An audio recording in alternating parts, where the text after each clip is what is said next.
Starts with this old dude floored, looking totally wrecked. Then blue hair drops the bomb. Gramps is gone, says his Gramps got clapped in the worst way possible. But weirdly, he feels zero sadness. Nothing. How's his toast? So he's asking himself, what kind of freak he is. Gramps was his whole squad. Flashback time. He's hyped, showing off this magic herb. He got. Old man says, good job. Kid's like, got it from the east side. Boss, why? Gramps checks the loot. The kid mentions he spotted some fox cubs. Mama Fox was me. Gramps gets serious. You didn't smoke em, right? Kid's confused. No, Mama Fox would be heartbroken. Gramps likes that.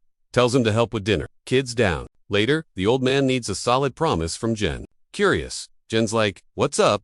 Gramps says, never show your true colors. Keep that inner beast hidden. Back to now. Jen says sorry Gramps with a creepy look. Grabs a scythe off the floor and goes, yeah, I'm totally breaking that promise. He rushes in, aura blazing. Cut to busy streets of Jinlang. Cage full of beat-up guys piled like trash. Wagon rolls by. Local guy says, finally, caught those hill bandits. So the mob starts roasting the prisoner's heart. Dude on a balcony asks, who's the loner in the wagon? It's Jen in the portable jail, looking scrapped up. Heck guy checks him out. So young. Same age as my young boss. His buddy warns, don't sleep on him, he's solo, cause he's likely the baddest one. Hat guy says since he fights, his friend won't get it. Then he turns and asks, what the big hero's doing here? Gotta find someone, he says. Says he needs a young kid whose death won't make waves. Right then, a rock nails the kid's head inside the wagon. Rondo yells, rotten hell, ready to throw hands? Another calls him scum, while the balcony dudes watch. Kid just keeps his head down through the hate.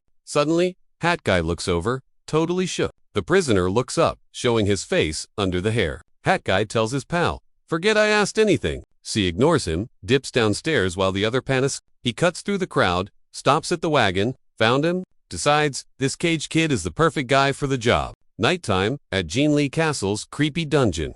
Guards block the cell, where our silent boy chills. Solo, in the slammer, realizing he messed up big time. Remembers a dude sarcastically asking, impressive, huh? Guy was expected a warrior, got a clueless noob instead. Thinking back, that guy was a total beast. Got wrecked by Gramps' attacker. Round 2. Yeah, same result. Real talk, he can't beat this guy no matter how hard he tries. Zero martial arts skills keeps replaying in his head. Wonders if learning kung fu would give him a fighting chance. Then hits reality. Stuck here, with zero options left. Suddenly, weird smoke starts puffing up from the floor. Sniffs it. Recognize. Years of herb duty with Gramps paid off. Totally. Lizard tail and dent. No doubt about it. Smells allotrope too. Outside, a guard starts feeling woozy. Dude just drops. It's silence. Herb gap. Whole prison is snoozing now. Hack guy stops by. The cell wearer boy is faking a nap. Reaches in to grab him like a claw machine prize. Intruder gets close, but notices the breathing is sus. Shock face. The kid was awake the whole time. Kid doesn't wait them. Kicks him right in the chest. Then he bolts, trying to escape. Confused, but running. Only survived cause the gas was weak sauce. But hat guy is faster. Taps pressure points, like a ninja. Says he hit the freeze button. Can't move a muscle now. Frozen stiffy. Wonders a dude teleported behind him. Martial arts magic. Then, smack. Throws him against the wall. Hits the floor, wondering if this martial arts pro is the old attacker. Nah, dismisses that thought, seeing this guy has a gnarly eye scar. Different dude? Then, a veiled figure walks up. Is this the boy? Cam? Cam scolds him, but the young master says he wanted a prison tour. Rates it 0 stars. Bossy kid orders. Sit him up and get me a chair. Stat. Cam grabs his hair and yanks him into a sitting pose. Veiled guy shows his face. Wow, the resemblance is legit. Talks about the crazy luck of finding a twin in this mess. Prisoner stays quiet, literally can't move. Rich kid sits. Heard you're dying in 2 days. Bummer. Confused. But yeah. The boy confirms the death schedule. Pities the guy. Same face, but totally different vibes and luck. He looks at me like I'm trash and goes, for a loser like you, I've got a golden ticket. Next thing, he drops the bomb. I get to be a clone for Mach June 1. The big shot, third master. Opportunity? Huh, I mutter, tasting the word. Dude grins like he's Santa. It's easy. Just live the high life you've missed out on. Cam chips in, finish the gig, get paid, and walk away free. Guard tosses me a pill. Interest down the hatch? It is this poison. Cam smirks. Like we'd trust a dead man walking without insurance? He says, the cure comes after the job's done. So, what's it gonna be? Grandpa pops into my head. This is it's my redo button. No hesitation. I grab the pill and gulp it down. Ma Young and the Masujas watch. Quiet as mice. But inside, I'm plotting payback on the jerk who beat me. I glare up. You really gonna give me that shot? Pretty boy smiles. Smart move, kid. He nods at Cam. Unchain him. Fix his energy flow. Gar pokes a pressure point. And click, my cuffs drop. Feeling returns. Finally loose. I stand up and take a massive breath. Cam waves us forward. This way, master. Next to me, Gyeong-won barks. You walk in front. Door opens. Guard goes, we're out. Watch your step. Bam! I grab the rich kid's face. Guard spins around, jaw on the floor. What the? I don't wait. I slam him into the dirt hard. I fake a gasp. Oh no. Cam, what do we do? Then I grin like a villain. Looks like the double just croaked. Flashback time. Before I got caught, buildings were burning and people were screaming. I was busy, hauling some guy by his hair into the fire, laughing. This is a blast. Panic everywhere, dudes crying for help. And I'm just like, so fun. I was on a rampage for Grandpa, wiping out anyone even remotely involved. And get this, stomping all those guys. I wasn't just angry, I was loving it. Grandpa's warning echoes in my brain. Never show them what you really are. I start wondering what he meant by what I am. I relax, mind drifting back to that slaughterhouse. I stare at my bruised knuckles. What face am I making right now? Am I grinning? I think I'm grinning. Is this the dark side Grandpa was scared of? Gar calls me a demon. Maybe he's right. Maybe I'm just born bad. Whatever. No time to think. Best defense is a good offense. I move to strike, but a boot catches me flush. Gar runs off screaming while the guy stands over me, watching me eat dirt. He looks shocked and says, dude is legit a miracle for not being dead yet. He's hurt but knows this OP is built different. Walk in, red flag. Bad guy flashbacks to when the kid was a total fighting noob. He's still shook. That? The kid tanked his hit. Blink, and he's choking him out. Bro is totally stunned. By the speed. Is this dude a cyborg or what? Rewind. Guy didn't expect a fightless kid to step to him. He catches the vibe and gets sliced while the dude grills him. Kid screams like a banshee, cause that hurt bad. Guy's like, props for surviving, even if you fight like a potato. So he figures, deleting this kid now saves a headache later. Says he dug his own grave by acting all tough. Kid's salty, he got wrecked by the one guy he was hunting. Lights out, he thought it was game over. Spoiler, he didn't croak. Woke up on death row, swore next time he'd clutch the win. Snap back to reality. The con grabs the rich kid and yeets him at the floor. Smirking, he asks Cam, what's the play, fam? Then goes, looks like the clone is toast. Gar calls him a jerk and dives in for the kill. Screams he's nuts for hitting the boss. You got a death wish? Jen's like, nah, clones are meat shields by definition, right? Plus, he says just giving up is the real suicide mission. Cam freezes when his arm gets blocked. What kind of buff is this? He trolls him. I spared you cause you hate your boss anyway. Guard yells cap and flings him over his shoulder. Kid eats the wooden floor face first. Guy whips out a dagger instantly. Round 2. Points it and says, rip ya, right here. Flat on his back. Kid's chill. Do we really gotta do this? Cam's annoyed. Yeah, why not? Kid spills the tea. I pop the poison. I need the cure. Since he's stuck, he asks if it ain't a sick chance to keep the young boss as his guard dog? Guy recaps, so I snake my boss and use you as a puppet. Kid stays quiet, letting the guard do the math. Cam sighs, like he's over it. Choice made. Lifts the blade to finish the job. Zoom out to the prison night. Inside, the stab happens. Knife stuck in the floor, inches from his neck. He stands up, names Ma Gyeong-won starting now. That grin on his face, getting wider by the second. Cut to the wooden sword hall. Lecture still dragging. Cam warns, don't ever cross the sword hall, peeps. Then he hits him with the real scary stuff. You're a puppet now. Get caught. No cure for you. The guard tosses in another condition for kicks. Disobey or get tricky, and I delete you. Instantly. Kid just blinks. Got it. Loud and clear. Cam hands over the neutralizing pill like candy. Skip this, and you're poisoned toast in 24 hours. Swallowing it, he thinks, wow, talk about lucky. Surviving was a miracle. Even doomed, he's got a shot. Looking up, he wonders if Grandpa's saying, stop. Nope, he reassures himself. Revenge first, then I go. Plots his revenge. Hat guy thinks I'm history. Probably thinks I'm worm food by now. Since the ambush failed, he remembers where he is. It's a martial arts clan. I'll act the son and train up. The memory of Grandpa's death plays in 4K clarity. Wearing a creepy smile, he makes a dark vow. I'll do exactly what they did to Grandpa, but worse. Scene jumps to a massive, fancy clan estate. Inside, the kid's shocked. He miraculously survived. And hey, learning martial arts here? Pretty sweet. Still, he admits there's a catch to this setup. He's salty about Cam's guard watching his every move. Outside, Goken's on guard duty, looking unimpressed. What's so special about a kid who can't fight? Suddenly, a voice drops the bombshell. He killed Ma Young. Gochin is completely shook. Boss shuts him up. Too loud. Job hasn't changed. Keep watching the target. We're cooking up plan B. Then the guy reveals the actual plot twist. We're dumping Jen, following someone else instead. Target scam now. Gochin asks about the poison pill. The superior clears things up real quick. Kid's easy to control, but the plan flipped. He's out. Jen's a wild card. He'd kill just to swap places. Basically, the kid's too dangerous. Bad vibes. Nothing good comes from hanging with him too long. Reluctantly, he mumbles, he'll do it. Orders are orders, even if I don't get the hype. Meanwhile, the prisoner keeps eating silently. Thinking how Cam never explained the double thing, based on the vibes, he figures this place is way too chill to need a body double. They gotta be faking it for a different reason. Smirking, he wonders if they'll just ghost him when it's go. Then, rocking a wicked grin, he clicks that they're planning a total bait-and switch operation. Outside, Goken's bored on guard duty. Suddenly, the door flies open and the kid pops out, totally spooking him. Confused, the guy asks if he needs a bathroom break, but the kid waves him over, saying he's got a question. Annoyed, Gochin tells the brat to get back inside, unless he wants to see something nasty. Grinning, the kid confirms. The guard's name is Gochin and promises zero drama if they keep it hut. In response, the guard snatches him up by the collar. The dude scolds him for acting up and orders him back to his room before things get ugly. Instead of listening, the kid just stares and notes that this guy is way weaker than escort Cam. Shocked, the guy barely reacts before the kid clamps down on his wrist. With a slick move, the kid flips him over his shoulder and slams him into the dirt. Totally defenseless. The guard gets pinned instantly, arm locked down tight. Then the kid jams his fingers into specific spots on the guy's back. Frozen, stiff.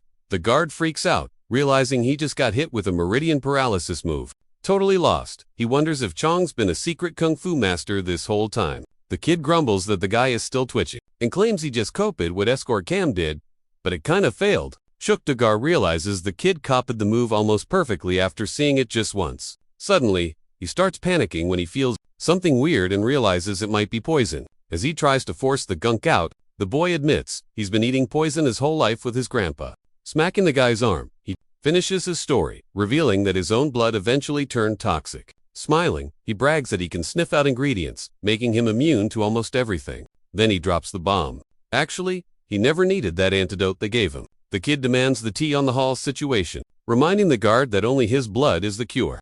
Totally terrified, Gochin stutters that the kid is a straight-up demon. Meanwhile, back at the main wooden sword hall building, inside the master's tower, a doctor watches the hall master lying in bed. Beside him, Dr. Hellsize, asking if they're seriously out of options. He hates that, despite all his smarts and herbs, he can't even figure out what's wrong. Sighing, the doc wonders why the boss didn't pick an heir before crashing like this. Without a chosen successor, the hall is basically enjoying the calm before the storm. The doc wonders what Mrs. Suk will do to put her golden boy in charge. Suddenly, Mrs. Seek herself busts into the room asking how the master is doing. Dr. H nervously says hi, but she ghosts him and just asks about her husband again. Doc's like, my bad fam, admitting his med skills are total trash. And blaming bad vibes. The lady just rolls her eyes. Totally saw that coming. So she decides the only move left on the board is alchemy. Doc looks like he just saw a ghost. Jaw on the floor. He starts yelling. That's bogus. Just creepy scams and fake news. Annoyed, the lady snaps back. So what? You want me to, ... Double quotes, ... Just chill here and watch hubby kick the bucket. Hard pass. She waves him off. Bye, Felicia. I already DM'd an alchemist. We're using magic cures, she declares, putting the master's room on lockdown. With a super intense glare, she screams, "No visitors allowed. Period." Meanwhile, Gawkins spilling the tea on the hall drama. To Jen. Jen listens to the gossip and goes, finally makes sense. He hops up, grabbing the guard. Let's bounce. Guard's like, where to? Smirking with max confidence. Jen drops the info. We're crashing the hall master's party. Walking through the yard, Jen breaks down the whole messy plot. So I was bait to make those brothers brawl. Gochin sweats, but nods yes. Jen glances at the paper. With a decoy sketch, wow. Peak strategy right there, he jokes. Paper says Son 1 is a greedy, useless, cruel dude. But Son 2, Machimpang is sharp and sneaky. Totally his mom's twin. Plan was 2, attacks bait. 1 kills 2. Game over. Classic chaos ladder strategy. Fishing in muddy water. Survivor gets disqualified for fighting. ... And Machang 1 swoops in for the easy win. Solid plan. Jen shrugs. Till I wrecked it by ending one myself. Goken's confused. So why bother visiting the big boss now? My life's on the line, Jen says. Gotta shoot my shot. Guard starts freaking out. Terrified, escort Cam will catch them. Jen flashes a creepy grin. You wouldn't keep secrets, from your boss, would you? Leaving the guy shaking in his boots. Cut to Mrs. Sook hanging outside the building, staring down the yard, waiting for her VIP guest. Old man Moyne shows up. Can I see the boss now? Mrs. Sook sighs. Fine, I'll trust your spooky rep this one time. Clear the area, he begs. Way ahead of you, she says. Then Master Myo-sin drops the bomb that she needs to get lost too. Solo mission only. Don't forget the deal, she warns. He's like, yeah, I know, He's single quotes, really hunting for the seal in that secret kung fu book. Her promise, a reward of 300 silver coins if he delivers the goods. Ms. Sook tells her servants to vanish until she texts them back. Walking off, she admits she never should have trusted that bogus chewy spell. Then she jumps some guy is training hard in the yard, next door. It's Makashin, the fourth son, born to that concubine. She's fuming no way hubby passes the throne to that bloodline. Right then, Gun and Senang pop up out of nowhere. And notice somebody hanging out over there? Guard clacks him fast. That's the fourth young master doing martial arts. Then he drops a fact.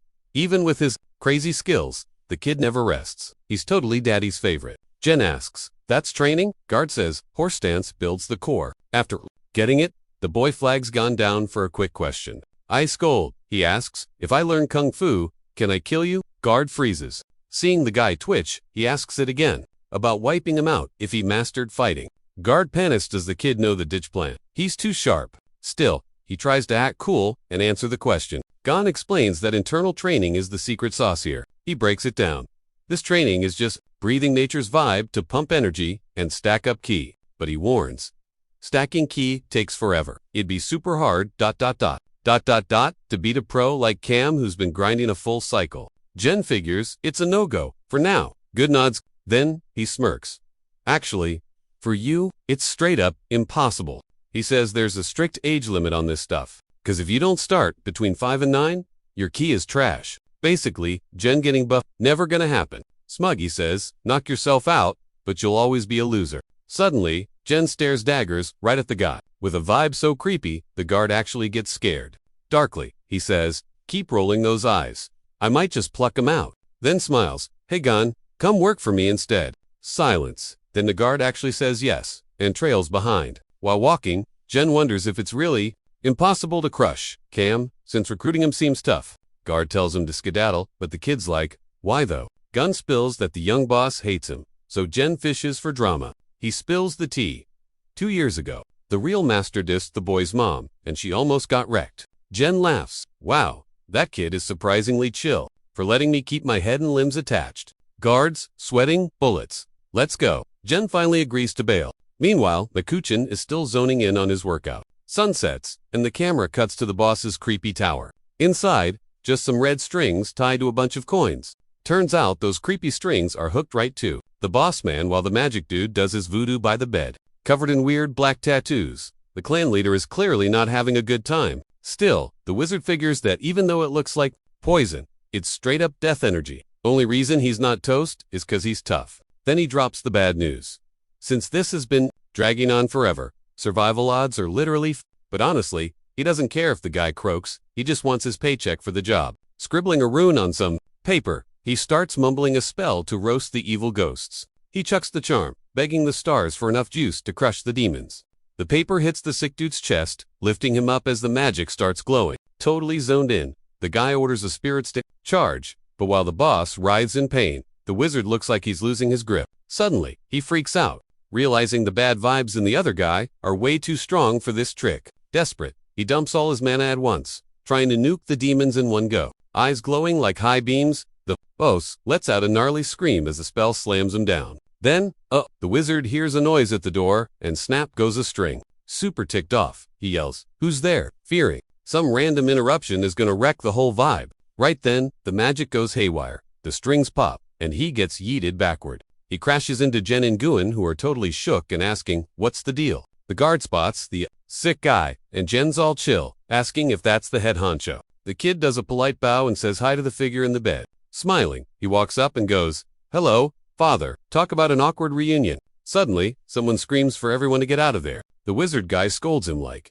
I don't care if it's his kid. He needs to bounce. Now, Bagoon is like, who are you to tell us that? Then the doc shouts that all their progress just got undone by the killer energy, so the boss is totally doomed. The wizard begs them to leave, warning that stuff is about to get real ugly. Both of them spin around to face the bed, terrified of what's coming. Right on cue, the boss starts shaking violently, leaking dark smoke everywhere. Genhua Shu's, realizing this mystery illness, is totally wrecking the guy. Then the body of the clan leader levitates, dangling from those red strings like a puppet. The priest screams at Gun to help hold him down so the strings don't snap. While they wrestle him, he claims this sticker will eat the evil spirit for lunch. As soon as he slaps the paper on the sick guy's forehead, the dude screams like a banshee. Suddenly, the boss death grips Gun's wrist. Not part of the plan. With ninja speed, he twists the guard's arm and snaps another red string. With his arm twisted, Gochin is screaming his lungs out in pain. The Tuist warns that the boss just leveled up his strength, big time. He yells at Gochin to hold on, or the ghost will body snatch him next. Dude freaks out seeing the curse marks spread. Why didn't you warn me? Totally losing it. He screams that the funk is hitting his main body. Out of nowhere, Jen pops up behind him with a sword ready. Slice, he chops the master's arm right off. Clean cut. Everyone is totally shook by the sudden amputation party. Gochin's terrified, asking what the heck. Jen just grins like a creep. Scared stiff, Gochin begs him to chill out, asking if he's gonna slash again. Jen ignores the drama, and Snip takes the other arm too. Savage. Guard can't process that, the kid just disarmed the big boss. Literally. Priest guy runs over to the loose arms and slaps a talisman on him. While Goshin patches up the stump man, the Dahuis just watches the mess. Figures he blew it and better dip before he takes the heat. Plans to do absolutely zip and bail. Surprise! Sword to the throat. Jen asks, what's the deal here? Gochin gasps, but the kid shushes him with a quick hand wave. He asks if this guy is why the master isn't. Okay, Taoist claims the sickness is eating him alive. Might be fatal. Taoist yos, no time. You want him dead too? He said too. Oops. The kid caught that slip up instantly. With a cold smirk, Jen asks, who else wants the boss dead? He presses on, asking if it was the employer, but the guy swears it's all a big mix. Jen nudges the blade closer. Spill the tea or die. But he's sweating. The Dawast admits, the first lady said the master could croak. He adds that she basically told him to use the ghost to hunt down the manual and seal. Gochin realizes without those, the first son would have won already. Panicked, he turns to Jen and begs him to save the clan master right now. Says they gotta stop the first son or the lady will off Jen next. Kid nods. Since he wrecked her plans, Toas begs to heal the boss. But Shocker Jean cuts him off and says, don't save him. Do this instead. Grinning, he orders, find that manual and the seal first. That curveball leaves both Gochin and the Taoists totally floored. Guard warns him. But Jen insists. Guy thinks the kid is nuts, but agrees. Moments later, the Taoist plops on the floor, prepping a ritual with the chopped limbs. He shows a wooden doll with a charm and asks, what's this? Jen says it's a decoy for the ghost so the master doesn't die. So, the guy announces he's gonna cue the spooky chanting about major world-ending disasters. He keeps vibing to move the ghost, summoning untouchable wisdom. Then he yells for the magic hacks to load faster. Right then, the hall boss screams like he's dying in bed. Even with the heavy pressure, the Taoist keeps rapping his spell. He realizes the energy is way too spicy to handle. Scared that pushing the ritual might unleash the ghost, the master knows Jen can't hear him and totally panics on what to do. Suddenly, dude's light bulb finally turns on. Taoist warns he's trapping the ghost and asks if Gen needs to bail. Guard agrees, it's awkward vibes, and says he'll dip for a sec. Door shuts, and the Taoist is like, okay, showtime. He runs back to chant, and the hall master twitches hard. Then a creepy voice asks, who's blowing up my phone? The priest says, mission accomplished. Orders the ghost to reply, but the voice is just like, huh. He demands the cheat codes and the boss's stamp. ASAP.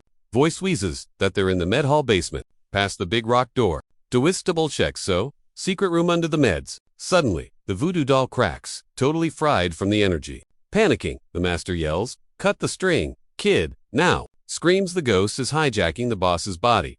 So hurry up. Zero hesitation. Jen slices the cord, connecting the spooky vibes to the boss. Surprise! Hands grip his legs tight, freezing him there. Then the grabby hands creep up his body to his shoulder. As they climb, the Taoist just watches with a sus look. Hands face, hug Jen, totally taking him over with dark energy. Taoist reveals it was a killer ghost all along.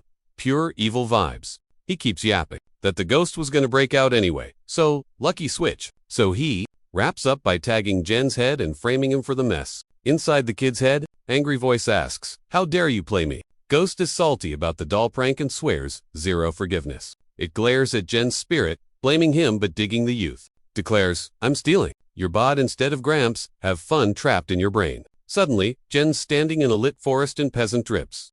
Confused, he wonders if this is his usual, hangout. Bro checks to Chill Mountain and hears a bird tweeting. Dude claims he knows the spot waterfall, stream, the whole vibe. Like, it's his regular hangout, so obviously he's got the layout memorized. Steps up to the water, swearing he couldn't scrub that view from his brain if he tried. But walking back, the vibe is totally off. Weird energy today, and he's questioning it. Pretty soon, he's just like, wait, feels like I'm spacing on something huge here. Boom smoke cloud. He jumps. Oh snap, that fire is headed straight for my crib. Sprints like crazy, panic praying inside his head the whole way. Kid's legs are pumping, begging the universe to just be pranking him. Tears through the woods, yelling for his grandpa nonstop. Dead stop. Something totally messed up is right in front of him. Sees Gramps on the ground, freaks out, and bolts over screaming his name. Grabs the old guy, shaking him. Wake up. Who would do something this sick? Right then, it hits him. Gramps was basically his entire world. Clutching the body, he gets it. This dude meant absolutely everything to him. With the house toasting behind them, a creepy voice ghost called it, knew this would happen. Ghost dude watches the angst, thinking, yup, this is the sweet spot. Zaps some magic into his back. Suddenly, a voice yells, yo, what are you doing? Spins around, it's Gramps, asking, you gonna help me or just stand there? Old man looks dead serious. Tells the kid to get a grip. Pronto. Jen's confused. What's the deal? Eyes glowing, all spooky-like now. Totally losing it. He tackles Gramps with a massive bear hug. Gramps grumbles, watch it, I'll tip over. Why you being so clingy? Kid just mumbles, 'cause it's you, old man, squeezing tight, thinking he won't let go. No way he's losing him twice. While the elder is confused about what's gotten into him, the creepy ghost just watches and cackles. The thing is like, bingo, this is the drama I wanted. Starts yapping about precious memories and forever happy junk. In the dream, Jen asks about his name while the ghost says, stay here forever. That voice keeps blabbing, I did this so you'd never be a loser again. But the kid turns, looks fierce, and literally grabs the ghost's face. Says, thanks to you, pal, I just remembered something gross. Creatures like, wait, you can see me, squeezing the thing's mug. He snaps, messing with my dead grandpa, that's actually super annoying. Then adds, think you got the wrong idea here, buddy. Asks if it's about joy or payback, claiming that bringing Gramps back is lame. Should have shown me the good stuff. Glaring like a demon, he screams the ghost should have let me shred the scumbag who killed him. Ghost freaks out, realizing something dark is invading its brain. Senses this raw, killer vibe. So scary, even dead guys would bail. Thing is clueless, wondering how, no way a human has this much juice. But wait, something's bottling it up. Cue the flashback. Grandpa asks Jen about his name. Old man says, yeah, you were a weird kid, but I wanted you to be a good dude, so I picked the word for justice. Bottom line, he just hoped Jen would stay on the straight and narrow, living up to that fancy name. Grandpa's voice fades out, wishing, please, just don't turn into a jerk, okay? Evil spirit starts sweating bullets. Nope, gotta bail immediately. Freaked, it calls him psycho and dives into his brain to hide. Figured since it's already inside, might as well dig deeper into his head. Poof, scene change. Giant flower field. Blue sky, total paradise. Spirit's confused. Is this really the core of Jen's brain? Flowers. Then, boom, something catches its eye. A massive door, totally ruining the view. Sees a seal on it. Bet the kid's locked his spicy memories in there. Whatever, who cares? Just crack it open and hijack the brain. Easy peasy. Open door. Win game. That's the plan. But before touching the knob, major uh-oh vibes kick in. Out of nowhere, creepy shadow tentacles burst from the floor and snag its ankles. Panic mode. The kid pulled an on a reverse card and is taking over. Spirit shrieks. Stop. You're gonna eat me alive. Not cool. Then splat little guy drops into total darkness. Jen snaps awake. Taoist guy is shook, seeing the dark aura still buzzing. Jaw on the floor. No way. That's literally impossible. Kid stands up, slow, rips a sticker off his forehead like a boss. Slurps up the last bits of dark energy. He looks chill, ice cold, totally composed. To Est, Jess stares, brain buffering. What just happened? Jen sees the new ghost. Oh look, it's the demon monk.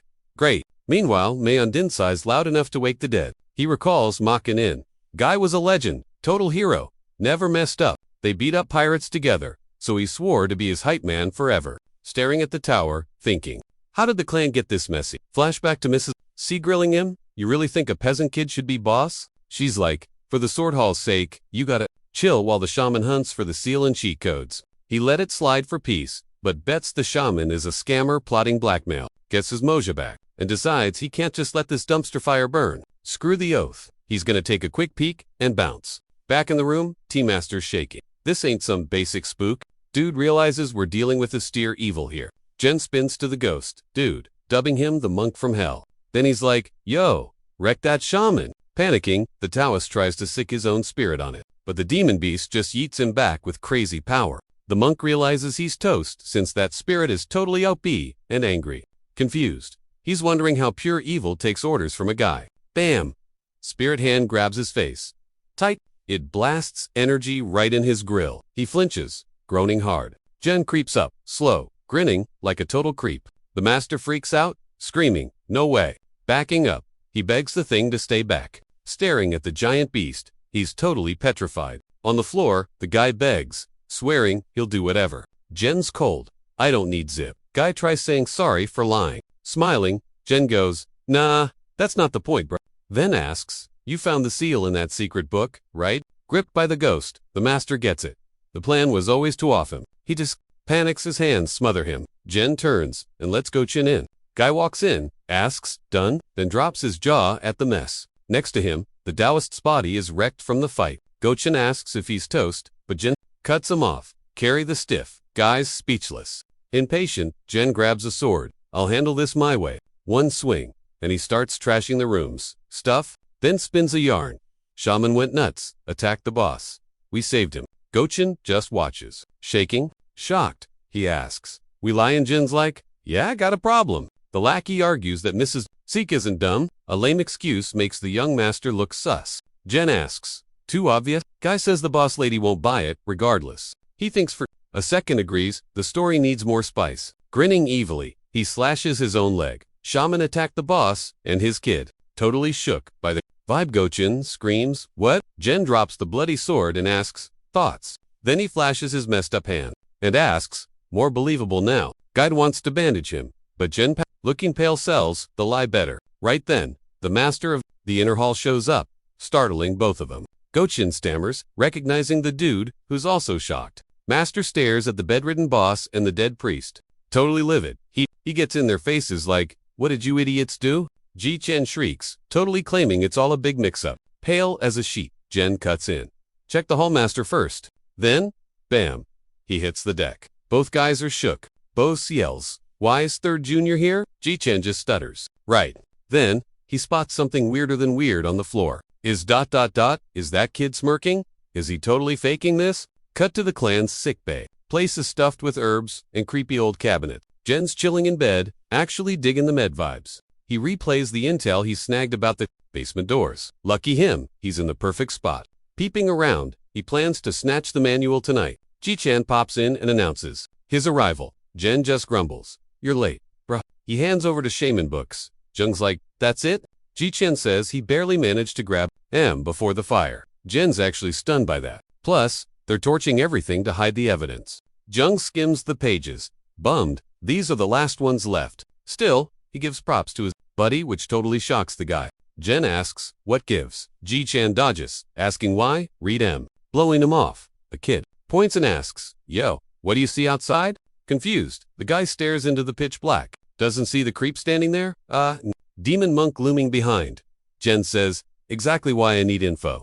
Outside, a guard tries to block entry. He's recovering, but this lady barks at him to move it. Then Mrs. Seek barges in with her squad. Total shock. Stone-faced, she tells the kid, we need to chat. He just stares back, keeping his poker face locked. She repeats herself as her maids pile into the room. Ji-chan panics and bows quick to the first lady. Jen clogs Sachi's, the big boss's first wife. That's Mrs. Seekram of the Sea Martial Clan. Big deal. Cam warned him. She's smart, rich, and super dangerous. Gotta fear her way more than the eldest son. He hits her with a polite first lady. Sorry I can't stand up, he says.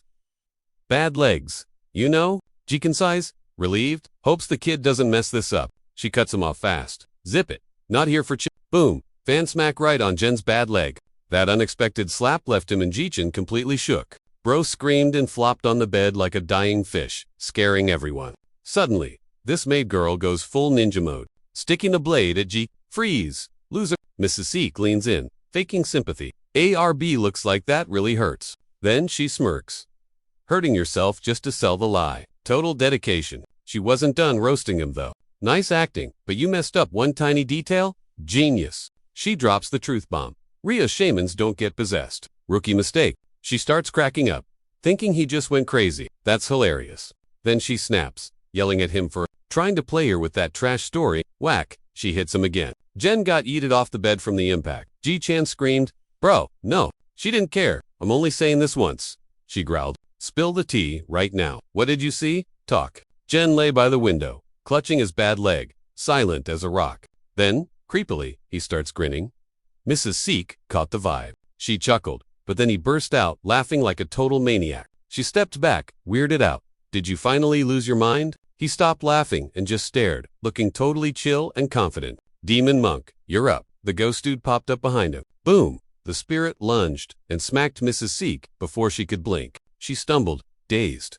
"What the heck just hit me?" The shadow wrecked her servant next. Mrs. Seek gasped in horror. She knew that energy. "Wait, that's the thing that got the shaman." Jen popped up behind her. "You want the manual and seal? Right?" With her minion pinned down by the ghost, he shrugged. "Should have negotiated Karen Thretzer, so last year." She couldn't speak, just glared at him with pure, salty rage. "Relax," Jen said. "I don't even want to be the hallmaster. Believe it or not, that's entirely your problem. But your son isn't the only one chasing the throne, is he?" He smirked. "Since you're rude, maybe I'll go chat with brother too." Then he switched up his game. "Oh, and the youngest kid? Pretty talented fighter too. Maybe I'll give him the secret manual as a sorry gift. LOL. Jen stepped up, totally owning the room. "Get it now. You're not the boss here. I've got the upper hand." He winked. "Peace out. Take care of yourself." A sec later, a massive scream echoed from Mrs. Seek's place. Back in her room, she was smashing furniture like a rock star. She kicked a vase, screaming over and over. The audacity. A servant tried to help. "Ma'am, please chill." Mrs. Seek lost it completely. "Chill? That clown just stole my hard work. There is no chill." Ah, she feels dumb. Thought he'd spilled the tea. Like how'd he flip the script so fast? Weird. Spots a box. Ding. Light bulb moment. Realizes he was totally faking it the whole time. Remembers he was the smart kid. Before the fam flopped, guess he acted clueless, just to stay safe. Smart move. Minions like, "Yo, want me to end him right now?" "Nah," she goes. "Can't risk randos snagging the manual." But she's all like, "No way is he playing me like a fiddle." Orders AMSG to Phoenix Pavilion. Myo-Sin is toast. Servant totally freaks at the name drop. That's Myo-Shin's creepy shaman squad. Smirks wickedly. Jen ain't winning this easily. Midnight strikes. Cut to the med hall. He's reading up on how rage creates nasty ghosts. Finds out ghost stats depend on lots of stuff. Text lists the diff types of spooks, yellow ones, straight up killers. Bam. Demon monk hologram pops up. Jen's like, found it. Bets the monk is yellow too. Ghost helps him spot a hidden door using some herb. Recalls the spooky mojo failed on Mrs. Sook, had to smack the servant instead. Worked on Gundo. He cracks the secret door. Wood panel slides back. "Hello! Creepy darkness!" Bets she's OP, means his tricks won't work on Cam. So, he shifts focus. Back to the book. Needs a plan B. Decides he needs a buffed ghost. Reads up on the green spirit. It does illusions and controls stuff. Book says super dangerous. Handle with care. Ignores the red flags. "I'm good," he says. "Let's do this." Gets into position. By the spooky hole. It's go time. Goes down. Eyes on the prize. Manual and seal. Why dig this deep for just two things? Sus. Figures the loot must be insanely hype. YOLO. Might as well grab it. Since the demon monk mojo flops.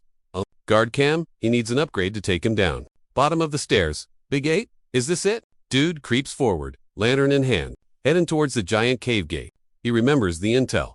Under the med hall, past 4 doors. Boom, he spots stone door number 4. Cracks the heavy thing open, and ... Whoa. Peeps, the dark pit. Gotta jump? Ooh, seriously. But he steps up, and triggers a totally sketchy floor tile. Trap sprung. Giant rock incoming from above. Jen dives. Smash. Rock meets floor. Hard. Coughing dust. He's like, traps. Real? Then the walls glitter. Uh-oh. Trouble time. Zero chill. He blocks an arrow storm with ... a lamp. Ninja moves. Swatting darts like flies. Last one, zooms straight for his face. snags it midair with the lantern. Sick move. Janeng suddenly gets it. ... Tutorial single quote. Huge trap dropping now. Surfing a giant log, wondering if the loot is worth dying for. Maybe there's secret bonus loot here. Stuff way cooler than the main quest items. Up ahead, a gauntlet of swinging doom blades. Grinning like a maniac, he jumps right in. Finally, makes it and yells, "I'm here, baby!" Surprisingly, neat underground vibe. Very symmetric. Walks into a super tidy, roomy hallway. Checking the vibe, he notices this spot. ... Feels lived in. Was this an old gym? Shrugs it off and keeps walking. Boom. Wooden chest on a center table. Classic. Pops the lid. Yes, payday. Both books are chilling inside. The adamantine resolution and wooden heart sword skills. Remembers Jikan saying, it's a sword Dan cultivation combo deal. Snags both without a second thought. Mine, still kinda weird. Huge vault for just 2 books. Then something else catches his eye. ... A random chest in the corner? What's that? Looks super heavy and totally useless, up close. Plus, drag marks on the floor. Suspicious much? He shoves it, betting it's hiding secrets. As he scoots the heavy junk, he ... nails it. Secret discovered. Underneath, something sketchy in the floor. Opens a hidden hatch. Surprise? Another wooden box. Pulls it out. Whoa! Sealed with creepy tags. Feels the evil vibes, but starts peeling a sticker anyway. This is the real forbidden stuff they hid. Suddenly, his lantern flares up like crazy. He wonders why the fire is acting up.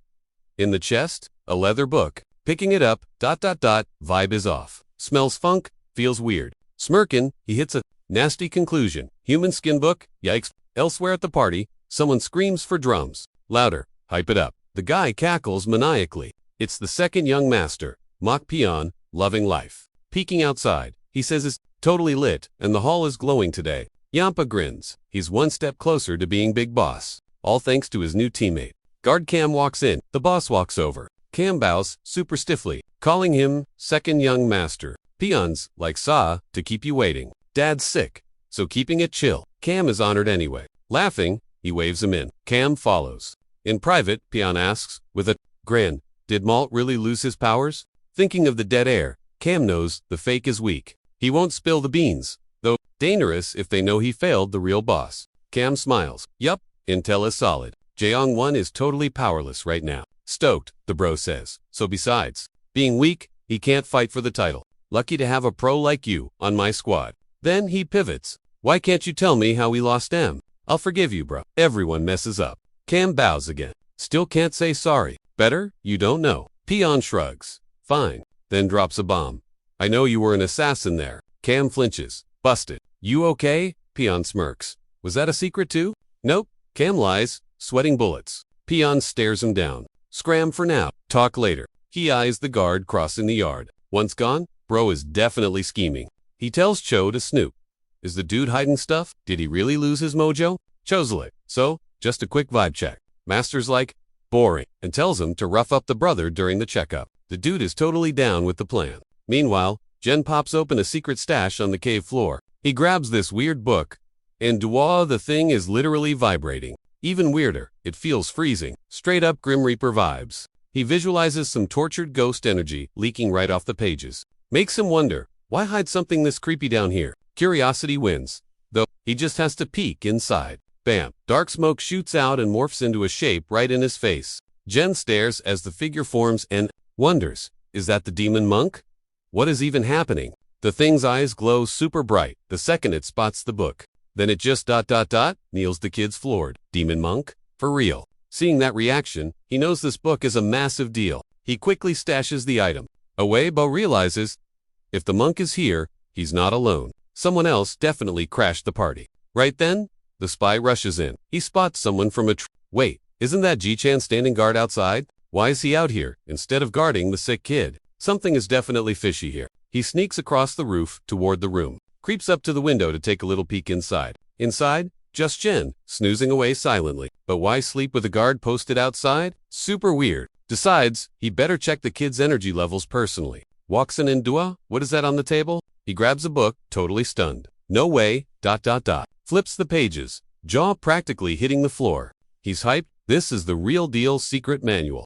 This is the golden ticket to winning the succession war. Game over, we win, he thinks instantly. But before he can dip, a hand snags him from behind. Jen moves fast. WHAM. Slams the dude's face right into the table. What you doing here? Jen asks. You tired or something? Smiles creeping. I'm nice, let me help you take a nap. Guy thinks Jen's psycho. Then Jen just absolutely wrecks him. Dude hits the floor. Lights basically out after that combo. A bit later, the kid walks over and chirps. Oh, goody. Look who's finally awake. Guy's hanging upside down, freaking out. Jen's there with a knife. Toying with the blade. He steps up. To the guy. Chat time, buddy. Jikan walks in, takes one look at the beat-up spy, and clocks him. That's Cho, the second son's guard. Jung's suspicious. Why's the second bro's lackey here? Gochin shrugs. Dunno, but that outfit screams trouble. The interrogator rolls up to the guard. Says it's time to make him spill the tea. The grunt begs for mercy. Let him go. The boss will flip. Jen locks him down and goes, maybe. He drags the guy off while he whines. Solo and wrecked. The guard yells that he's totally over this drama. He wonders if Chenang will actually kill the dude. Hopefully. Still, he's scared the plan ends with a funeral. Elsewhere, the hanging dude wakes up screaming to be free. The guy below is like, give me one good reason. He name drops Muck and Peong. You're dead. He demands the manual to spare him. Jen just laughs at that. Grinning, the guy thinks this is hilarious. He figures Big Bro spoils his crew. This guy's so cocky. Jen agrees to let him go. Prisoner says, smart move. As he starts promising that he will talk to his boss, he gets cut off. Bam. Sudden question. He holds up a severed finger. Whose is this? The dude freaks. His finger's gone, but he felt zero pain. When he realizes he can't move or use powers, Jen says, I used paralyzing poison. He cooked it up in the med room and says, he'll be numb for hours. Time for Q&A. He threatens to chop one finger per second if he stalls. First up, why'd my brother send you? Smiling, he says, start talking. He hesitates. The guy counts, and snip goes another finger. He warns, he won't stop, and keeps counting. Dude's screaming, but he takes the third finger anyway. Count hits for, the prisoner screams, stop. Jen chills and says, thumb is next. Out of options. The guy cracks and spills. He says Mok Pa-on sent him to check if Shang lost his skills. After that truth bomb of heavy awkward silence hits, he repeats the lost skills part. Thinking hard? Smirking at the flip-flop, he preps the next question. He asks point blank, did Cam tell you that? Prisoner nods. Janang gets Idgard used a half-truth to save his own skin. The tied-up guy is just ... Duba shook. How'd he get busted so fast? Total glitch in the Matrix. Torture guy looked bored. No more questions. I'm literally done here. Still freaking out. The prisoner's like, so ... What happens now? Knowing he's toast, he just stares at the creepy shadow dude. Then, plot twist. The prisoner actually starts yapping. Surprise. Total panic move. He swears he'll simp for the new boss forever. He hypes up the guy's big brain energy, calling him the main character, fit to lead the squad. Since he promised to die for him, Jin's like, fine, you're hired. But then he drops a warning. New guy has one little job to do first. Grinning, he asks, can I cash in that favor right now? Relieved? The dude nods. Sure. Hit me. What's the order? But as the lackey asks, what is it? Jin stabs him savage. Smiling, he reminds him of the deal. That whole I'll risk my life promise? Yeah, that. Eyeing the wound, he says he needs to borrow some of that leak. Dude is horrified. Starts cursing. Can't believe this is real. Before blacking out, he thinks, not how I imagined risking it all. Then our boy realizes something. Brute force won't crack the beads, sealing the book. He recalls, pure energy seals get wrecked by impure stuff. So, he decides to dump Joe Ill's bodily fluids on the book. He watches, shook, as the object freaks out over the mess. Instantly, the seal energy goes wild, reacting to the spill. Crack. The seal just completely shatters. He wonders what's gonna pop out of the open book now. Before he can blink, weird energy starts spawning on the floor. Suddenly, the spill blasts up, swallowing him. Box overflows with red mojo. In seconds, the vibe totally takes over the room. The kid stands up, surprised, stuck in the weird glow. Soon, the force spins around him like a crazy tornado. He watches, confused, as the red energy goes spinny. Then, a humanoid shape starts spawning in the energy fog. The shape gets clearer and way more epic by the second. Then boom, another power burst yeets him backward. Suddenly, the room turns into a red sea. He tries to process the glitch. Next thing, the scene is a totally different map. He sees the mystery figure strutting right toward him. The entity glides closer, moving with serious style. Finally, a lady with a red veil drops the reveal. Jen realizes her aura is way stronger than a basic green spirit. He explains, it's a level 5 ghost, according to the lore. This mob is known as a blue spirit. Surprised, he admits he was only expecting a green tier new. Then he wonders, ironically, if he's lucky to find such an op boss. Bam! An energy wave slams him down. Knees hit the dirt. She looks down like a queen, calling him a total loser. Crushing pressure glues him to the floor. Stop. Touching her head, she barks. Ditch the soul. Kid, then the kicker. And hand over that body, right now. Clicky recalls, level 5 ghost, blue spirit. Textbook said, these guys are pure rage. ...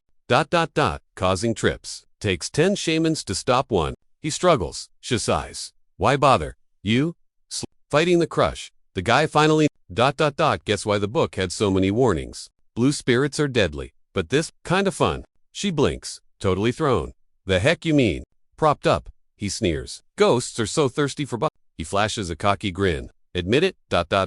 You're useless without meat suits. Red lady just stares. Then he throws down the gauntlet. Want my bod so bad? Come, and take it.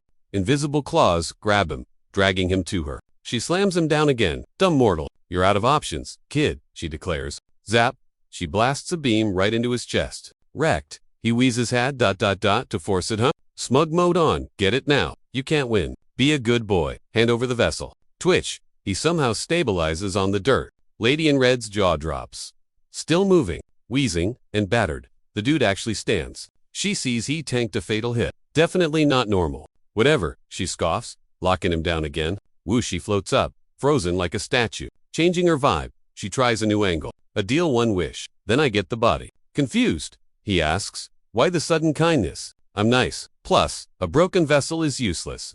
And if I say no, he shoots back. Then I delete you and find a new host. Cold. He stays quiet, letting that sink in. Finally, he nods. Okay, I do have a wish. She lights up, super hyped. Tell me, I'll turn your haters to ash. Eyes wild. She screams.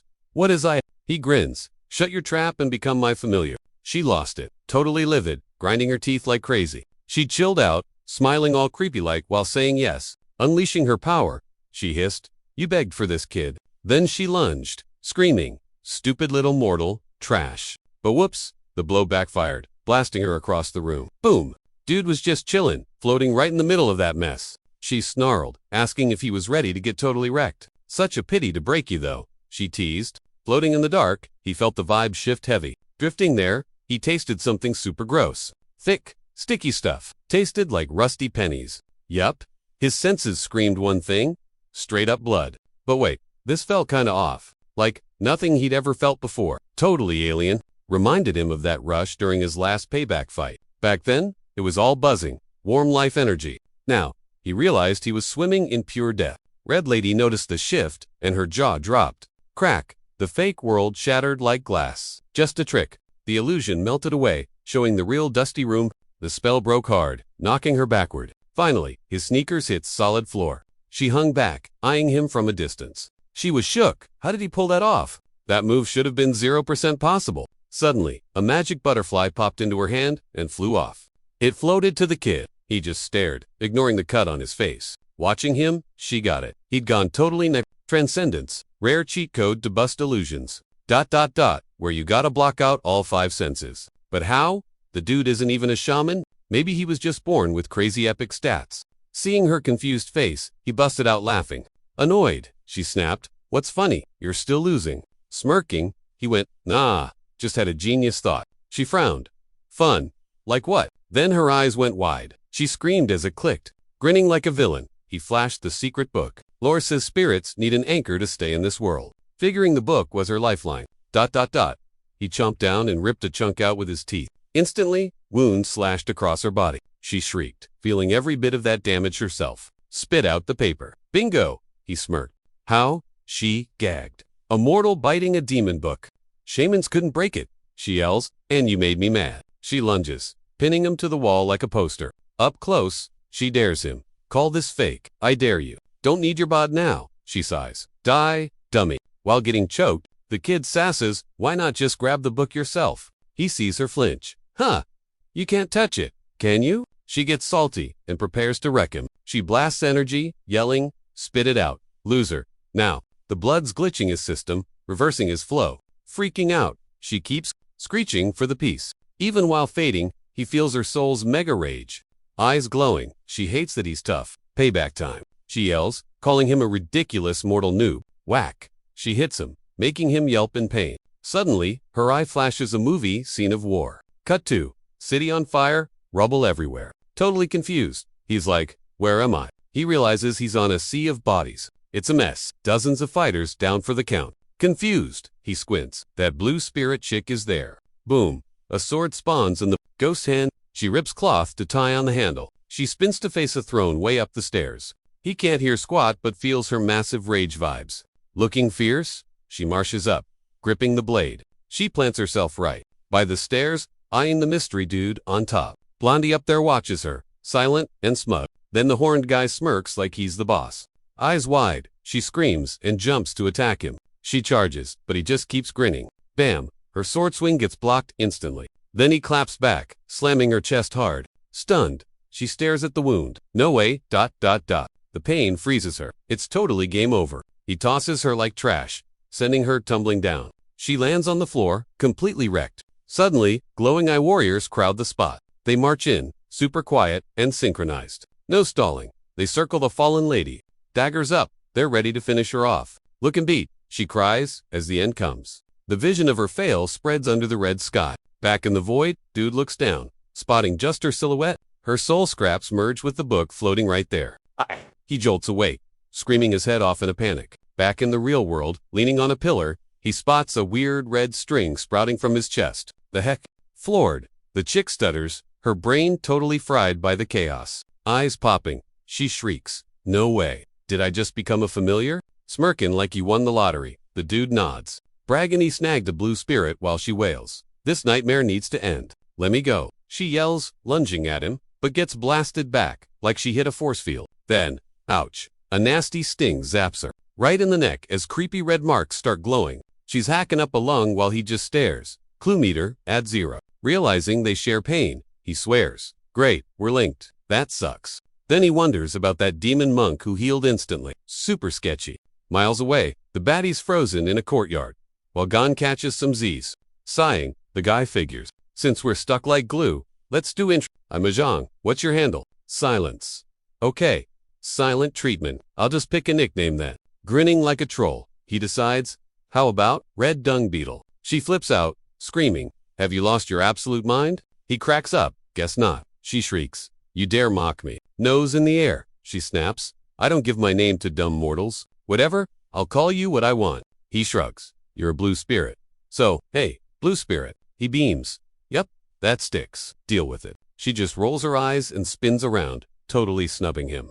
Tough crowd, he thinks. Gotta break her down slowly. Switching gears, he points at the funky-looking book. Know what's in there. She acts like he's invisible. Then she huffs. I'm busy, and I know zilch about it.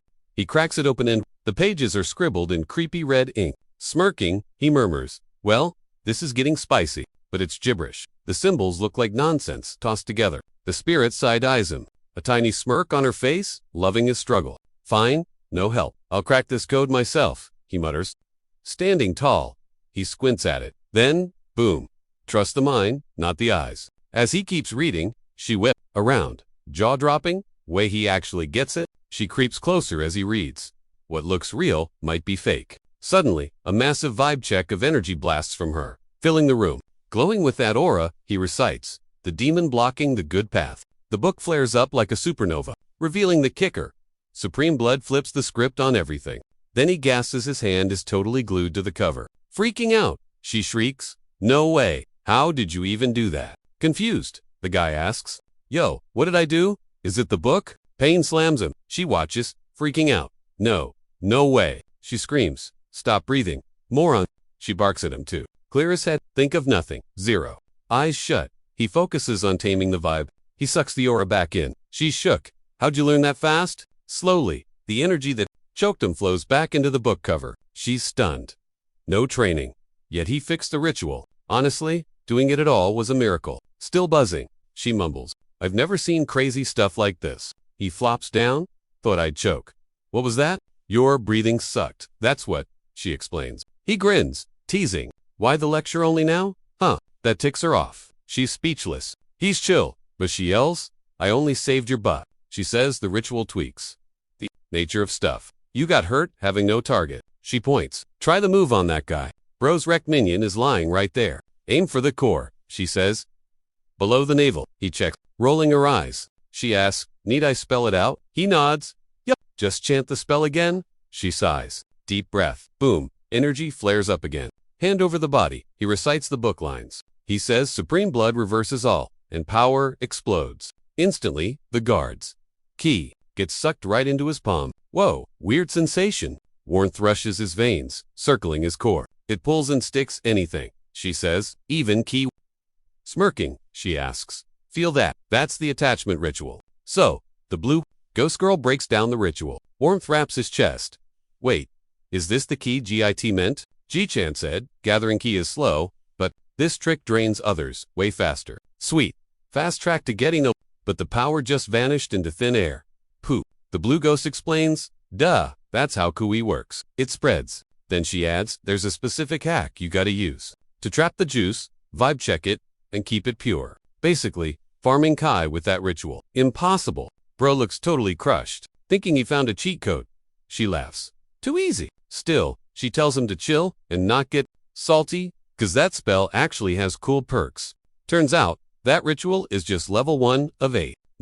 Mastering it unlocks insane potential. She says even if it spills, the juice is still valid, and tells him to focus it in his palm and make it spin. Clueless. The guy goes, She sighs, saying the spinning just helps you visualize. Nail that mental image, and the power flows to your hand. Watching him, she bets he's gonna flop hard. Crying that good magic is wasted on a total noob, but he zones in, trying to boss the energy around. Boom. Out of nowhere, he actually catches the vibe. He snaps his fist shut, locking all that juice inside. Spirit Lady screeches, totally losing her cool. Then, the kid pivots to the wall, winding up. A split second later, he decks the wall full force. The hit sends a shockwave rippling through the room. She's shook. Did a level 1 rookie really just do that? Grinning like a goof, he admires his work. Stunned, the lady wonders who this human weirdo is. Even with all the geniuses she's met, nobody punches walls like him. Flashing a creepy grin, he gets the hype. Beating people up is way easier now. That comment leaves Blue Spirit totally gagged. Silence. Then it hits her. This kid actually gets it. It's all about dropping foes fast. Impressed, Blue Spirit opens her mouth to speak. But hyped up, Jen asks, okay, what's move number 2? The lady smirks, ready to drop some knowledge. Then she freezes, looking annoyed at herself. She spins around. Almost played me. I ain't helping you. Right then, she realizes, yap too much, he's too quick. She gets why. Masters hoard secrets. He calls out, but she snaps, don't talk to me. And dips.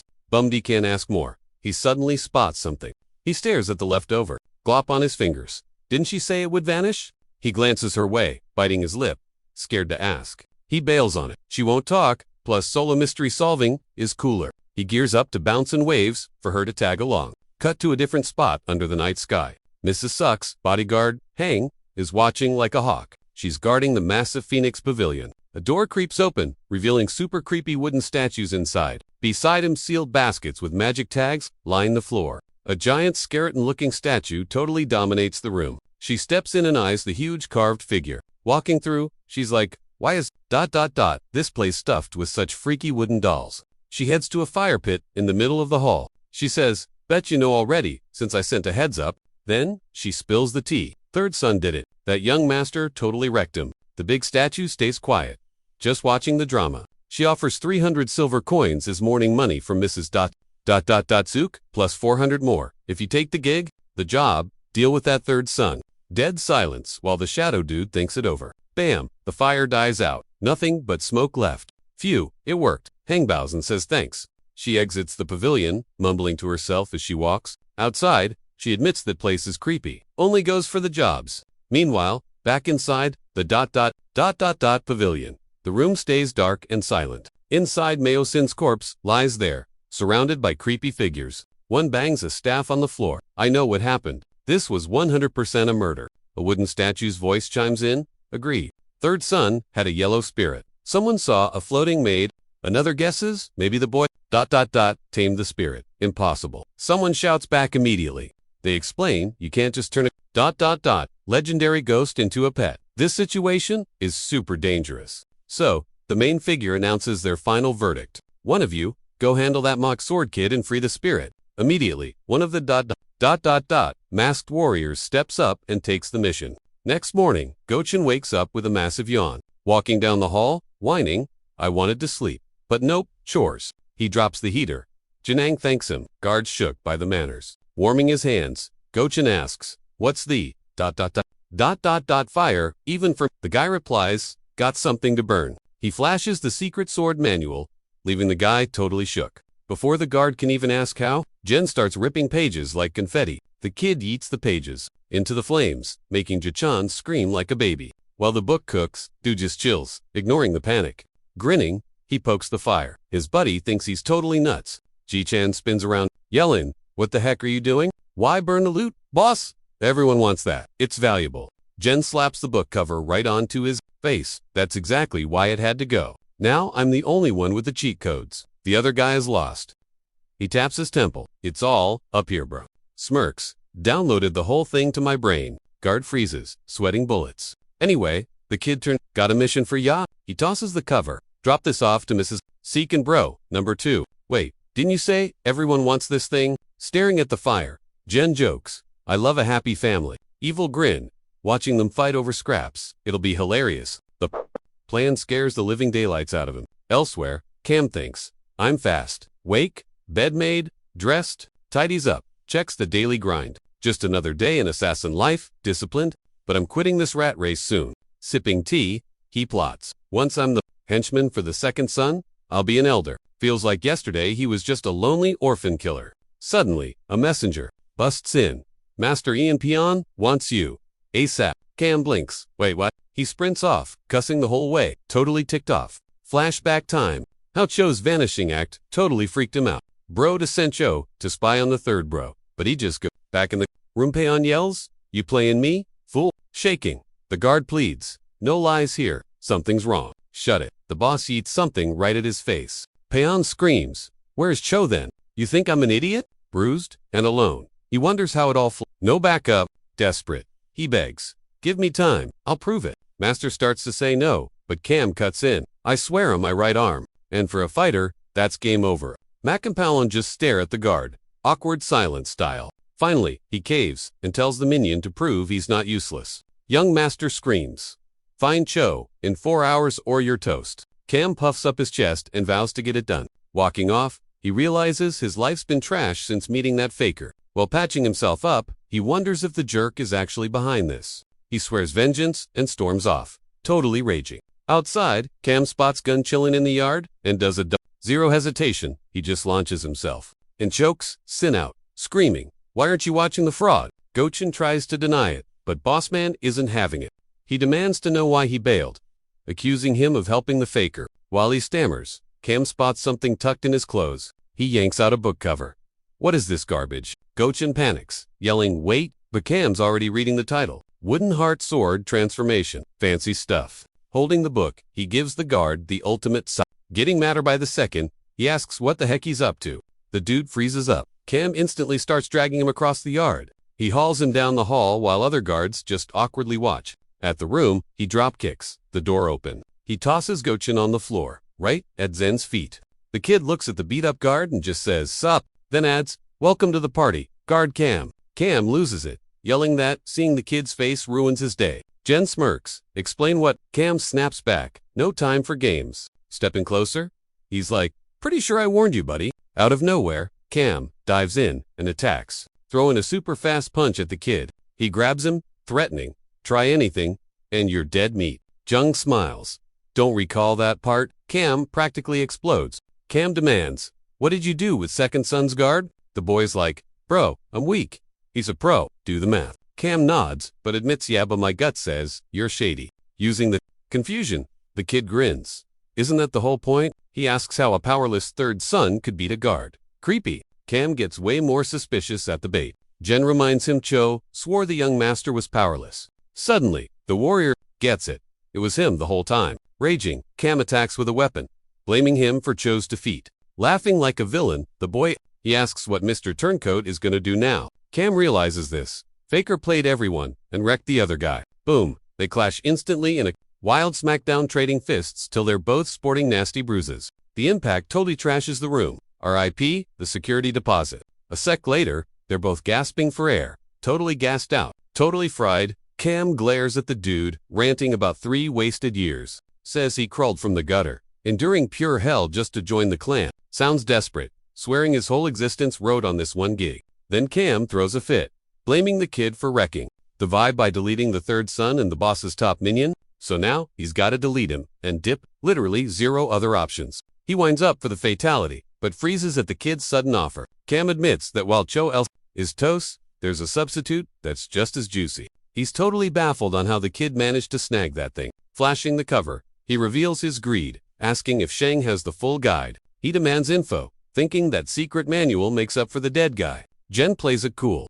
and hits him with a maybe, making Cam snap about the danger level. He threatens to end his subscription to Life, but offers a deal, ... saying he might chill out if he gets the rest of that secret manual.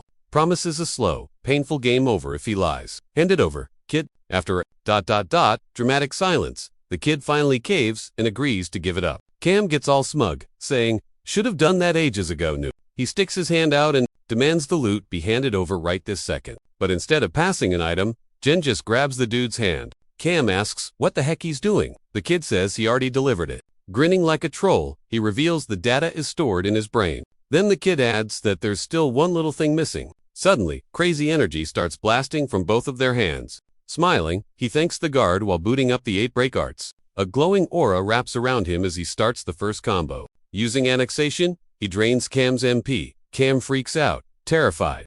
While he shrieks, the kid muses. He was wondering who'd test this out. He finishes by joking that a guard volunteered as a test dummy, and he's super grateful. In total agony, Cam screams for the kid to let go, right now. Quick reflex he counters with his weapon. Bang! It's Shang, right on the mark. Raging attacker curses him out, calling him a total psycho. But the kid manages to catch his hand, stopping the attack cold.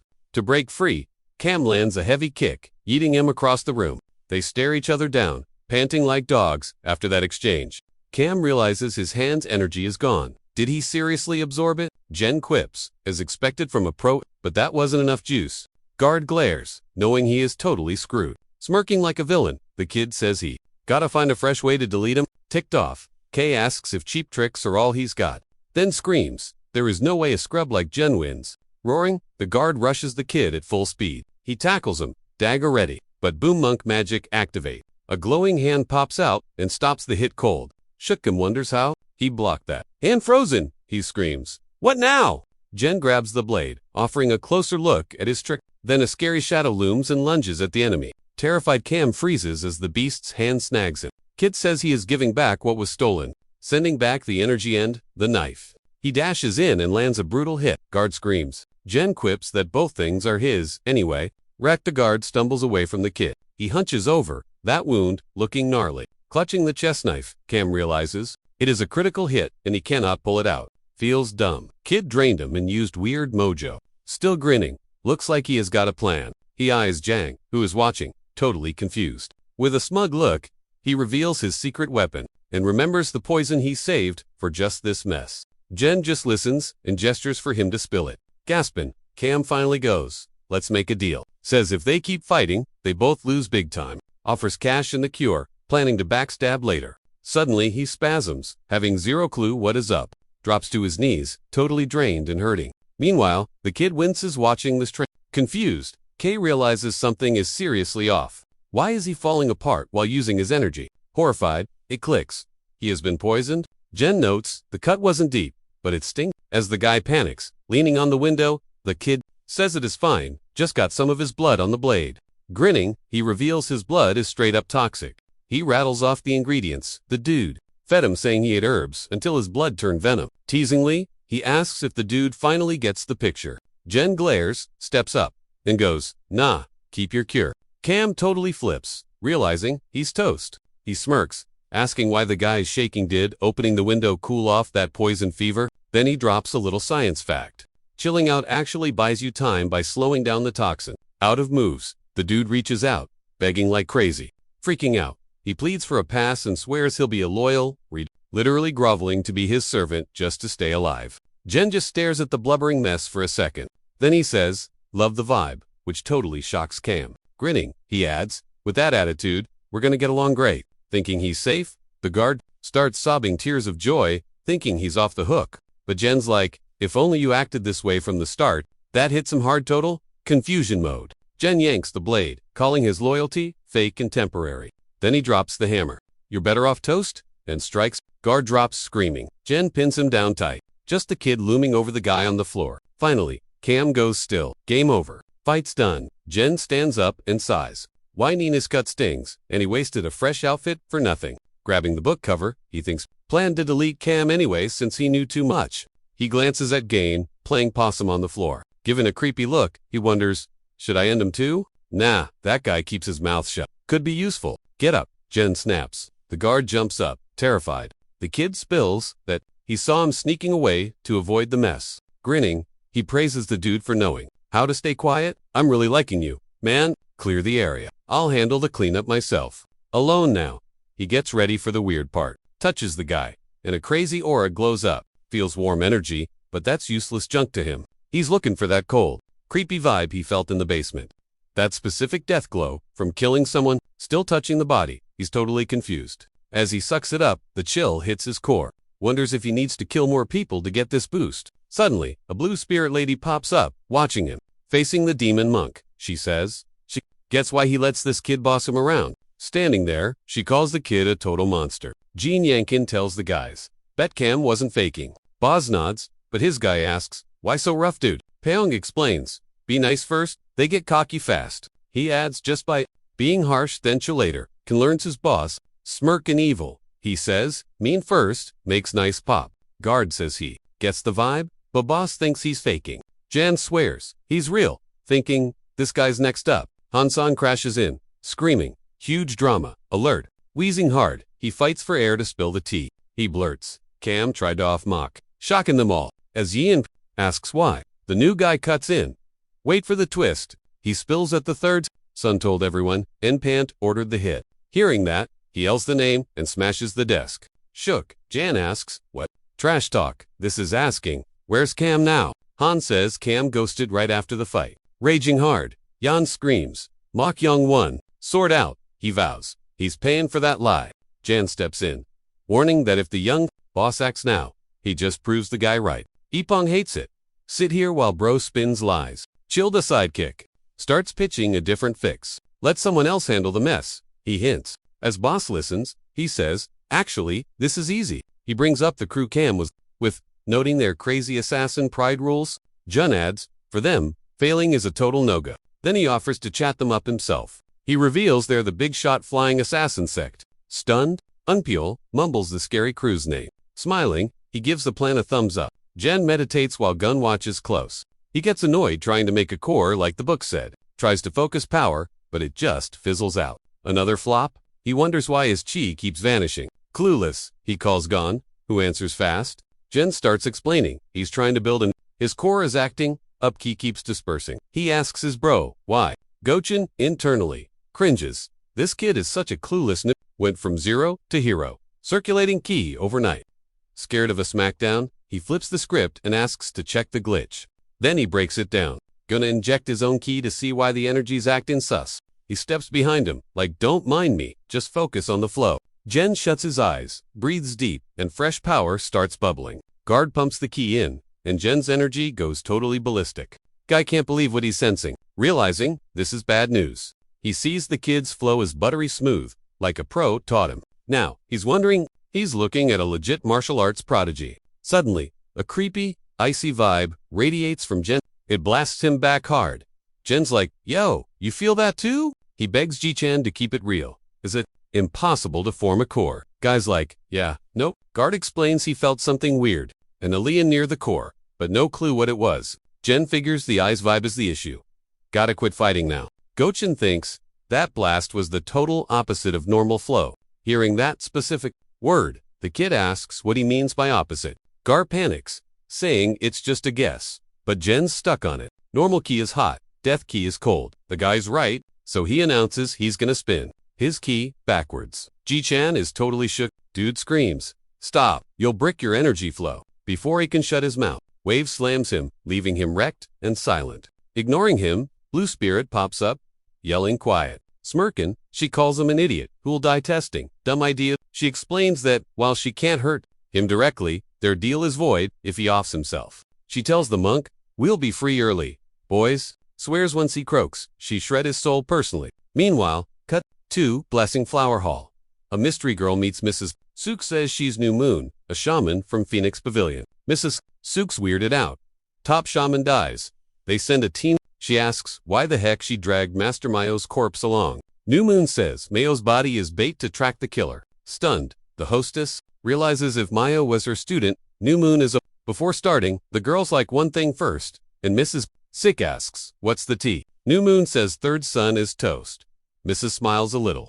Sack admits she disliked him, then flips Axley. Never mind. Shaman's down for it, and boots up the ritual. New Moon claps hands, channeling major energy vibes. Suddenly Mayosin's body starts tweaking inside the box. Priestess chants about a northern boss giving her a cheat code. She shouts a command, making her dagger glow like crazy. Then she straight up shanks Myosin's chest. Energy ripples through the stiff, making it twist super gross. Mrs. Seek and crew back up, totally freaked by the intensity. With that, Master T's body starts morphing. Weirdly, his face gets covered in creepy hands. Then a whole pillar of ghost hands erupts from the coffin. The spectral hands zoom off. Target acquired. Energy speeds across the yard, crashing the third son's room. Inside, Blue Spirit and Demon Monk are totally shook. Instantly, spooky hands spawn around the girl. They rush the boy, IDing the target. Third son Makyong, but Demon Monk steps up, blocking the ghost slap like a boss. Boom, energy blast, eats everyone across the room. Surprise! Blue Spirit asks if that was a reverse skill hack. Outside, Sack realizes every hit equals pain for the son. Meanwhile, the Demon Monk gets grabbed by glowing ritual hands. She says, just picturing this makes her super hype. Shaman preps another hit. Mrs. is literally buzzing. Seek screams to keep going. Wanting Max suffering? Thinking it's a kid getting wrecked, she yells for more. Shaman hits again. Monk takes the L without moving. The matriarch screams for even more pain, loving it. Suddenly, Blue Spirit calls the shaman trash. She unleashes an energy wave that smacks everyone. The blast totally deletes those ghost hands. Furious, the entity asks who dared to interrupt. The ritual magic violently bounces back to sender. She wonders who's messing with her prey. She orders the shaman back. New wave nukes. The spell. In the yard, New Moon feels the gnarly counter hit. Boom. Explosion hits the ritual spot, flinging everyone. Worried, Mrs. Seek checks on her, but the priestess drops. She's shook. Can't believe her spell got rejected. The witch realizes her sneaky attack bounced, and this guy isn't some weak yellow ghosty, so she hops up, telling Mrs. Seek the price just went up. The lady's like, huh? And New Moon's like, yeah, gonna need 1,000 silver neon. Home whines, but she says, look, I might die here. Mrs. Seek asks if the monster is really that scary. Totally. She nods. Way worse than a yellow spirit. She explains that anything stronger than yellow is a nightmare, and only a pro like her can fix it. Hearing that, the rich lady just stays quiet, thinking, then she agrees to the extra 1,000, shocking her guard. But she demands a solid plan to delete Mong 1. The witch then spills tea. She breaks it down. Ranks go from divine to carrier. She's way above that noob Mio Shin. She claims she's actually at the talent level. The lady is shook. She totally thought the other guy was legit. This news leaves her totally Plus, New Moon brags she's top 3 in the Phoenix crew. Walking out, she bets the third kid is toast. She swears he's not making it out alive. Meanwhile, Jen meditates while the ghost watches the code guard. Blue Spirit grumbles about the mess and croaked meat flow. She'd get hurt too. Suddenly, she's shook to feel a weird vibe coming off the dude. She spots the aura. Pure death, ki, and yin ki. She can't believe a living human is hoarding death energy. Watching him, she decides he's definitely a freak. She hates to admit it, but he figured out the energy flow.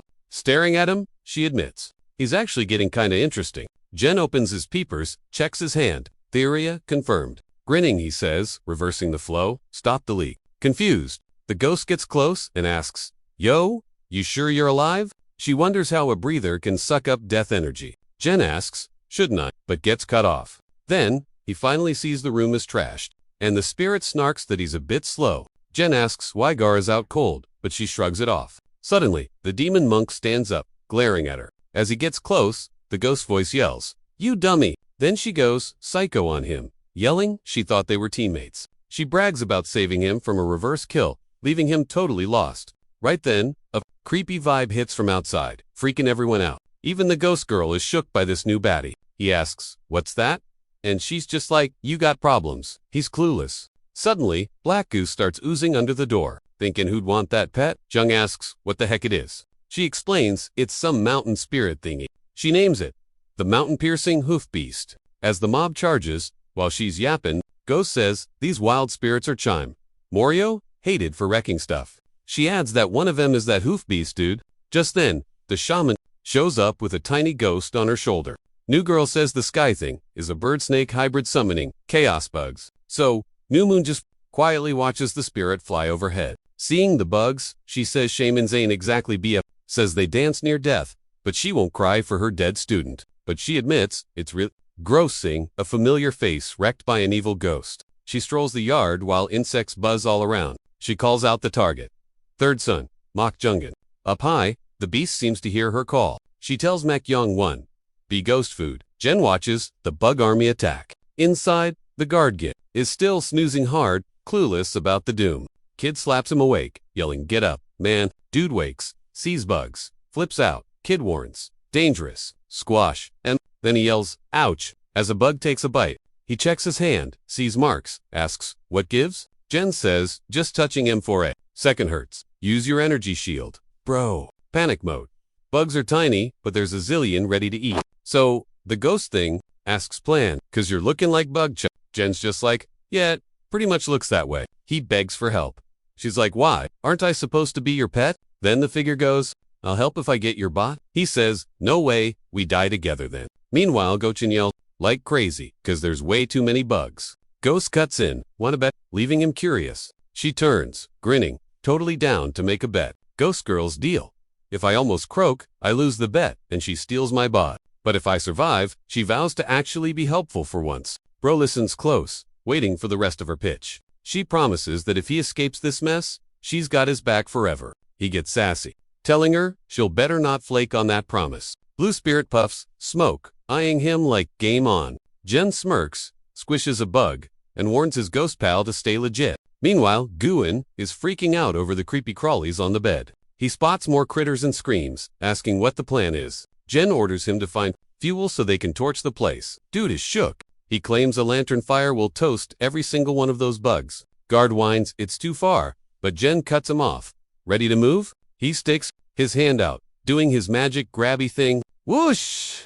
He yanks the lantern across the room right into his MI. Gokins. Like what the heck? But the kid snaps? No time. Prepping the fire. He wonders who could. Cause this, not exactly a normal move. Grinning, he figures it's gotta be Lady Seek's doing. Lighting the sheets, he guesses the shaman is near and uses the chaos. Holding the flame, Jen flashes a crazy grin and spills the plan. He's gonna waste a shaman. Outside, New Moon summons a beast. Bam! Dark energy surges inside the room and kills their fire instantly. Then that creepy energy rushes them, making them jump back. In the hall, the shaman mocks his lame little trick. Strolling through bugs, she calls him a total dummy for trying. She brags that her creepy white eye sees stuff nobody else can. She explains she's basically looking at the energy world. Touching the wall, New Moon says hiding from her is impossible. She reveals her view, a glowing energy map to track anyone down. She tells her beast to wreck the joint, blowing the room up. Dust clears, and New Moon steps through the busted wall.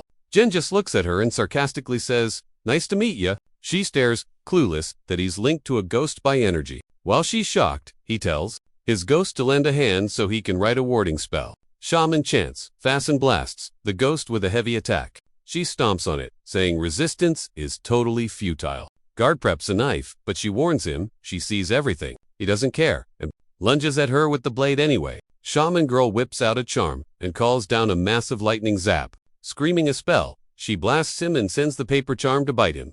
Jen snags the guards, falling dagger midair. Slick moves. Then she tells her clawbeast and creepy crawlies to end him. Spirit and girl charge at floored Sinang. Game over. Suddenly, bugs swarm him from every angle. Yikes. The swarm totally buries him. R.I.P. dude. Everyone freaks out at the carnage. New Moon calls him Mok Yang Moon. Mock swords. Third kid, she tells him to go meet his maker. Bye-bye. Dude is totally drowning in bugs. Gross. Bugs on the room now. Guards still snoozing hard. Looks like a double KO for the hero and his buddy. New Moon goes, wow, that was way easier than I thought. Was I wrong about this spirit level? She gives her spirit pet major props. Good job. She packs up, saying the bugs will eat the scraps. Mid-brag about the easy wind, she freezes up, then she gets a nasty shock. A shadow rises from the bug pile. No way, A hand bursts through the swarm, fighting back. Shaman spins around, totally losing her cool. Jen stands there, battered but eyes glowing wild. Dagger ready, he's pumped for round 2. His vibe spikes. She backs up, looking terrified. He raises the knife fast, super savage. Move. Crazy. Movie stabs his own arm. The blast kills the bugs. Remaining critters drop dead from the energy wave. New Moon is speechless. What even just happened? She stares at the guy, hurt and glowing dark. She's like, what is that? Creepy grin on. He holds up his messed up hand. She stares, totally freaking out at this twist. Jen jumps at her, yelling, shame it came to this. He shows the dagger. It's poison. Best bug spray ever. He drops it fast before anyone can blink. Down on the floor, she screams for her monster pet. The beast leaps to hit Sanang and save its mama. She realizes she needs the beast. Stall, since the bugs are toast, time for a big spell. She starts spamming her ultimate spirit technique fast. Meanwhile, our boy turns to face the spell, eyes glowing scary. He fires back with a ritual, blasting dark energy. Jen snatches her beast. The thing looks so confused. New Moon is shook. Her combo got cancelled, hard. With an evil grin, she smirks, noting how quiet the place finally got. Panicking, she backs up and screams for her beast, which the guy just grabbed. Suddenly, a sharp pain shoots through her, thanks to that spirit link. Doubling over, she wonders why she's hurting so bad all of a sudden. Then it clicks, she's feeling her monster's pain because they're bonded. Face twisted in agony, she tries to figure out what's messing up her spirit pet. She realizes the dude is literally sucking the energy out of her beast. She screams, freaking out that he's slurping up all that demon mojo. No way, she yells. That energy is toxic. It should kill you. It's pure death essence, yet the guy just keeps draining it like soda. After draining the juice, the guy looks at the thing in his hand, admitting this was a total surprise. He only grabbed it to stop an attack, but found all this evil power inside. Grinning, he mentions that honestly, the energy boost here beats what he gets from taking out humans. Sprawled on the ground, Moon reaches out and yells at him to quit it. She begs him, crying that he's gonna kill her, poor creature. Ignoring her whining, the dude just flashes a wicked grin. Meanwhile, at Lady Sue's crib, a maid warns it's getting chilly. She tries to get the lady inside, but the woman refuses to move without news. She insists that she has to step in if things go south, since she gave the shaman 2 jobs. One job was to ice mock, and the other was to swipe the secret manual. She explains that things flop. She has to make sure nobody else grabs that book. Just then, the maid gasps that the witch is approaching. Lady C quickly spots the woman's silhouette walking up. Relieved, she figures, the job must be done. She cheers, thinking the enemy is dead and the manual is hers. Grinning like a total winner, she announces her son is going to run this whole mansion now. Servants start clapping, but she scolds them not to celebrate too early. Suddenly, the shaman freezes, leaving Lady Seek totally confused. Puzzled, she and the maid stare at the woman just standing there. Seek asks what's up and orders New Moon to get closer and report. The shaman bows dramatically and shouts at the Grand Madam. She bellows that they absolutely cannot kill Master Ma. That bombshell leaves the lady and her servants totally shook. Stunned, the lady can only whisper a faint, what? New Moon remembers calling that cunning demon a bastard for forcing her hand. She thinks back to when he ordered her to make Lady Seek expose herself with her own mouth. He told her he'd totally simp for her spirit, but out in Seek was the only escape route. Jen explained this would totally trigger a beef between the pavilion and Lady Seek. New Moon has that oh snap moment she's officially a traitor to the Phoenix Pavilion. But honestly, she had zero choice. She starts screaming, yup, Lady Seek's the one who said Mach was possessed. She drops the truth. The order was to unalive the kid, but he isn't even haunted. The shaman warns the crowd, don't anyone ever bring ... that kind of shady business to the Phoenix Pavilion.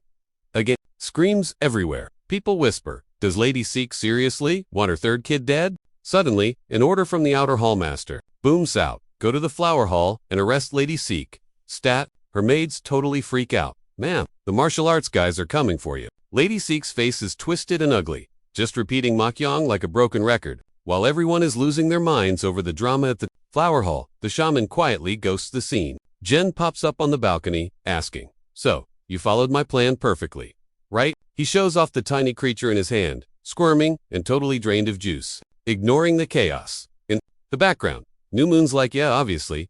As you can see, she realizes this guy played them perfectly. He turned Lady Seek into a villain and public enemy, #1. But she can't stress now. She betrayed her clan to save her spirit, so she's a fugitive for life. Deciding, it's time to dip, she holds out a hand. Give me back my spirit like you promised. Jen cuts her off. Hold up. Before that, one little thing. He grins that creepy smile. I've got a question for you first. Caught off guard, she asks. Wait, you want the tea? ... On the chime Morio. Is that it? Yup, he says. Tell me about spirit users, that monk, and especially your Phoenix crew. Staring at the creature, New Moon admits it wasn't a possession but thinks, how does he control a resentful spirit like a pet? Then she clocks something way sketchier about the situation. Her special eye spots it. Whoa, this dude has an extra energy core. Jen brings the creature closer and asks, you sure you don't want to spill the beans? With 0 options left, she sighs, fine, I'll talk. After a dramatic pause, she goes, there are 6 levels. She lists the first 4, ominous, strange, mythical, and demonic beasts. Then the big guns. Sacred beast and divine beast, she adds, and FYI, even the lowest level is a total nightmare. Then she drops the intel. The Phoenix Pavilion has 3 people, including me, who can control these spirit familiars. One is Go, the master's sidekick. He controls a cataclysmic freak called Gu. The other one, she says, is the big boss himself. He possesses a top-tier Chinmorio. Jen raises an eyebrow. So, is it a sacred beast or a divine beast? With some sacred beast or divine creature? New Moon denied it, saying those are myths. She thinks he's a demon or mythical freak. She tossed him a lore book on it, which he took with a chill thanks. Flipping pages, Jen hyped up the master's power, imagining he owned a divine beast. Smirking, he said, owning a high-tier chimera thing would be sweet. He held up his end, told her GG, and returned the spirit. Since she ghosted his thank you, Jen teased, speak up, say thanks. Once she mumbled it, he waved. Her off his attitude made Gunsup rock. Clutching her weak spirit, New Moon bounced. Watching the show? Jung grinned. Total lucky day. He knew Seek was cancelled. Everyone's watching her now. Then he clocked at the key. From the beast to make a core. With this buff, he figured he could finally learn martial arts. Gun, stressing out, asked if they were actually cool. Gen said the shamans, likely salty. But Jen just said, a promise is a promise. Bro, guardist about revenge. But Jen looked totally Soon he bet that she won't be able to try anything, leaving the guard so confused. Jen then warned it was Gun's turn to pay up on the deal. Meanwhile, New Moon dipped from the mansion. Checking her spirit, she saw it was wrecked and figured it might just croak right there. Salty AF, she whispered. Mock Gangwa, hugging her spirit. She swore to bounce for now, but comeback season was soon. Suddenly, a voice piped up, noting she sounded all revenge. An invisible hit floored her, sending her hat flying. Gasping, New Moon felt that vibe and knew it was bad news. I wrecked. She clocked a sneak attack and couldn't believe this was real. She cringed back in fear, sensing the creep who hit her. Turns out the voice was the Blue Spirit, hovering over her like a boss. Smiling, Blue Spirit said she's still a baddie, even down one eye. The shaman stared, too shook to say anything about her face. Then something started crawling out of her eye socket. New Moon panicked because she literally couldn't breathe. Meanwhile, Seek screamed she was totally framed by the hallmaster. She kept blaming that kid, asking if he'd actually buy that story. She insisted the shaman and the third son teamed up to wreck her. The master slammed a table, yelling quiet, and Seek zipped it. Outer hall boss, Sang Wong Bak, put his game face on, telling lady, Seek to zip it.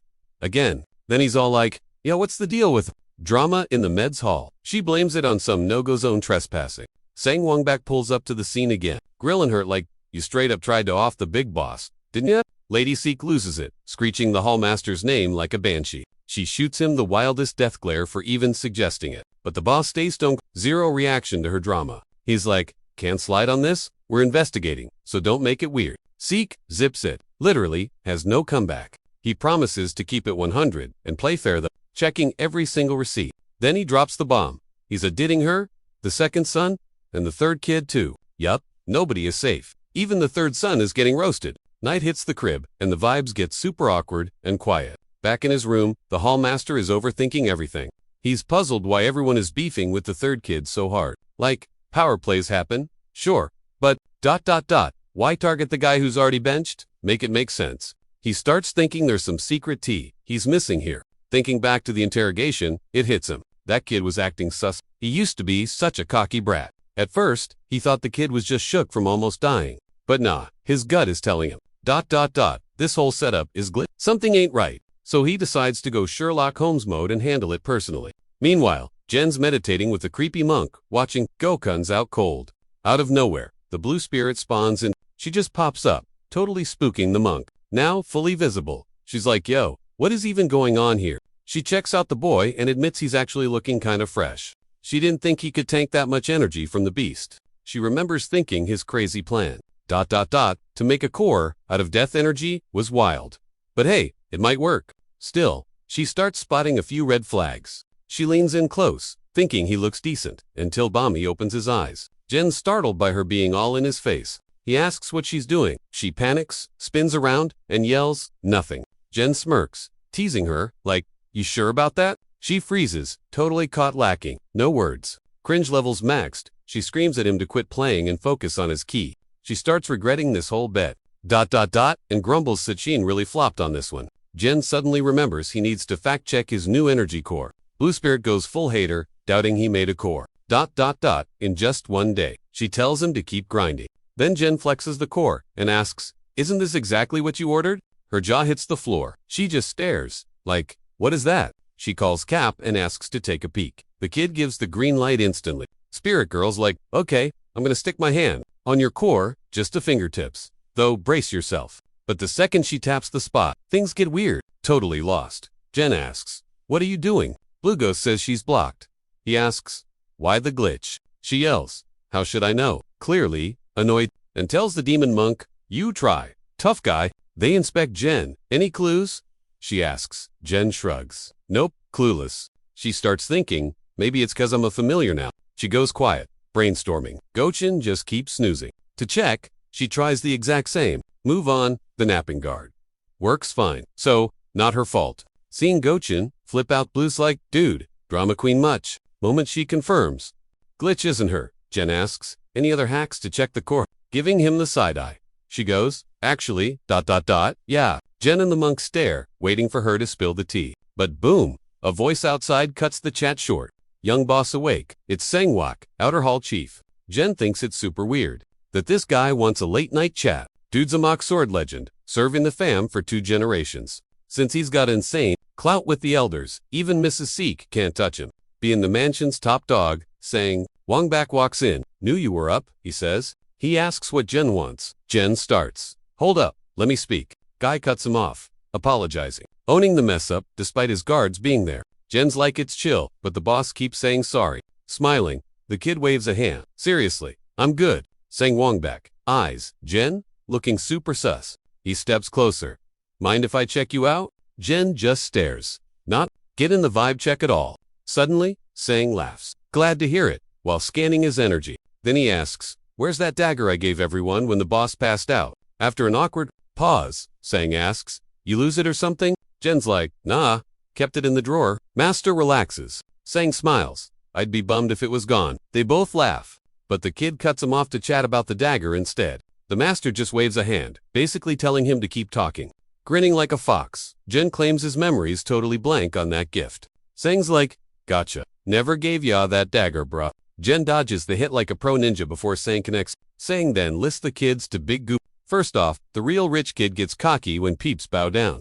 He recalls that post. Losing to bro number 4, the real dude would freak out. Plus, the ARG wimp always ran away if a slap was coming. But Sang noticed.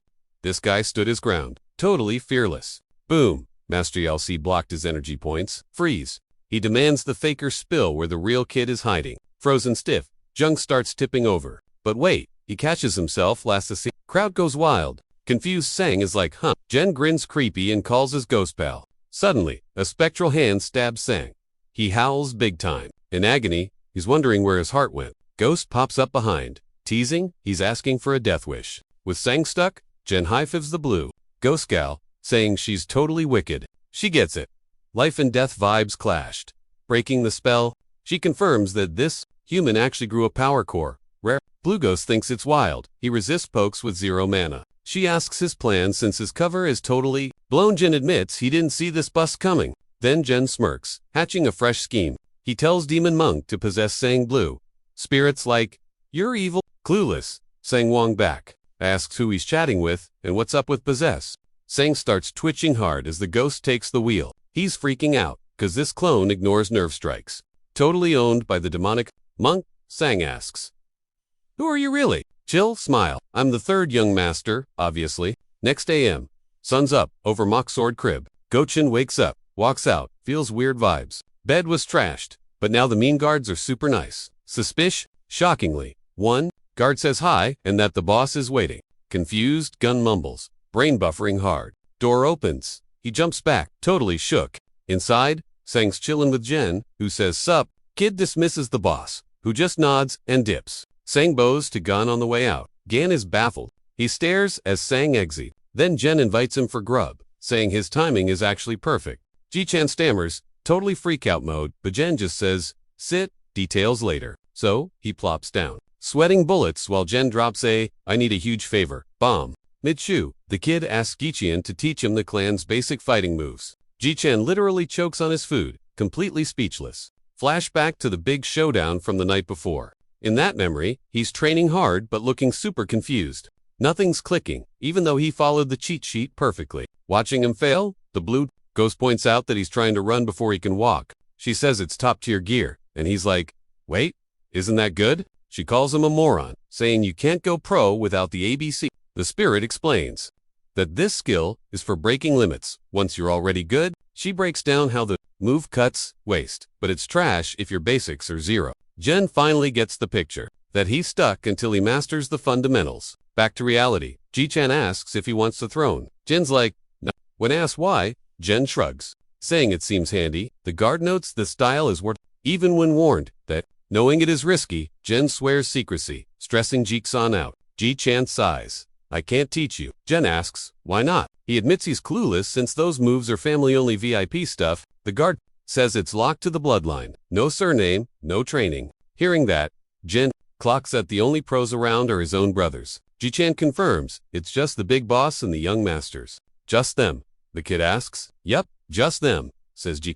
The guard realizes this is bad news since Jen is their rival and basically a walking target. Suddenly, Jen hops up. Well, guess I have 0 choice then. He orders a move out, making Jikan ask, to find a teacher, he says, leaving the guards totally shook. Even with Ji panicking about suspicion, Jen says fear won't get him anywhere. Ji-chan starts asking who the target is, but freezes when the scary truth hits him. He realizes they're hunting down that guy training in the yard. Goken's jaw drops there, aiming right at the baby bro, young master, number 4. They pull up and see him training solo. Go-chin freaks, yelling at Jen to chill. He pummeled you for dissing his mom. Why go back? The guard shows that nightmare is still in HD. Recalls the boss crying uncle while getting wrecked. Kid hates you bro, left you broken last time. Plus, he warns dad, dude's a beast, max level at 16. Spirit girl peeps him. Useful?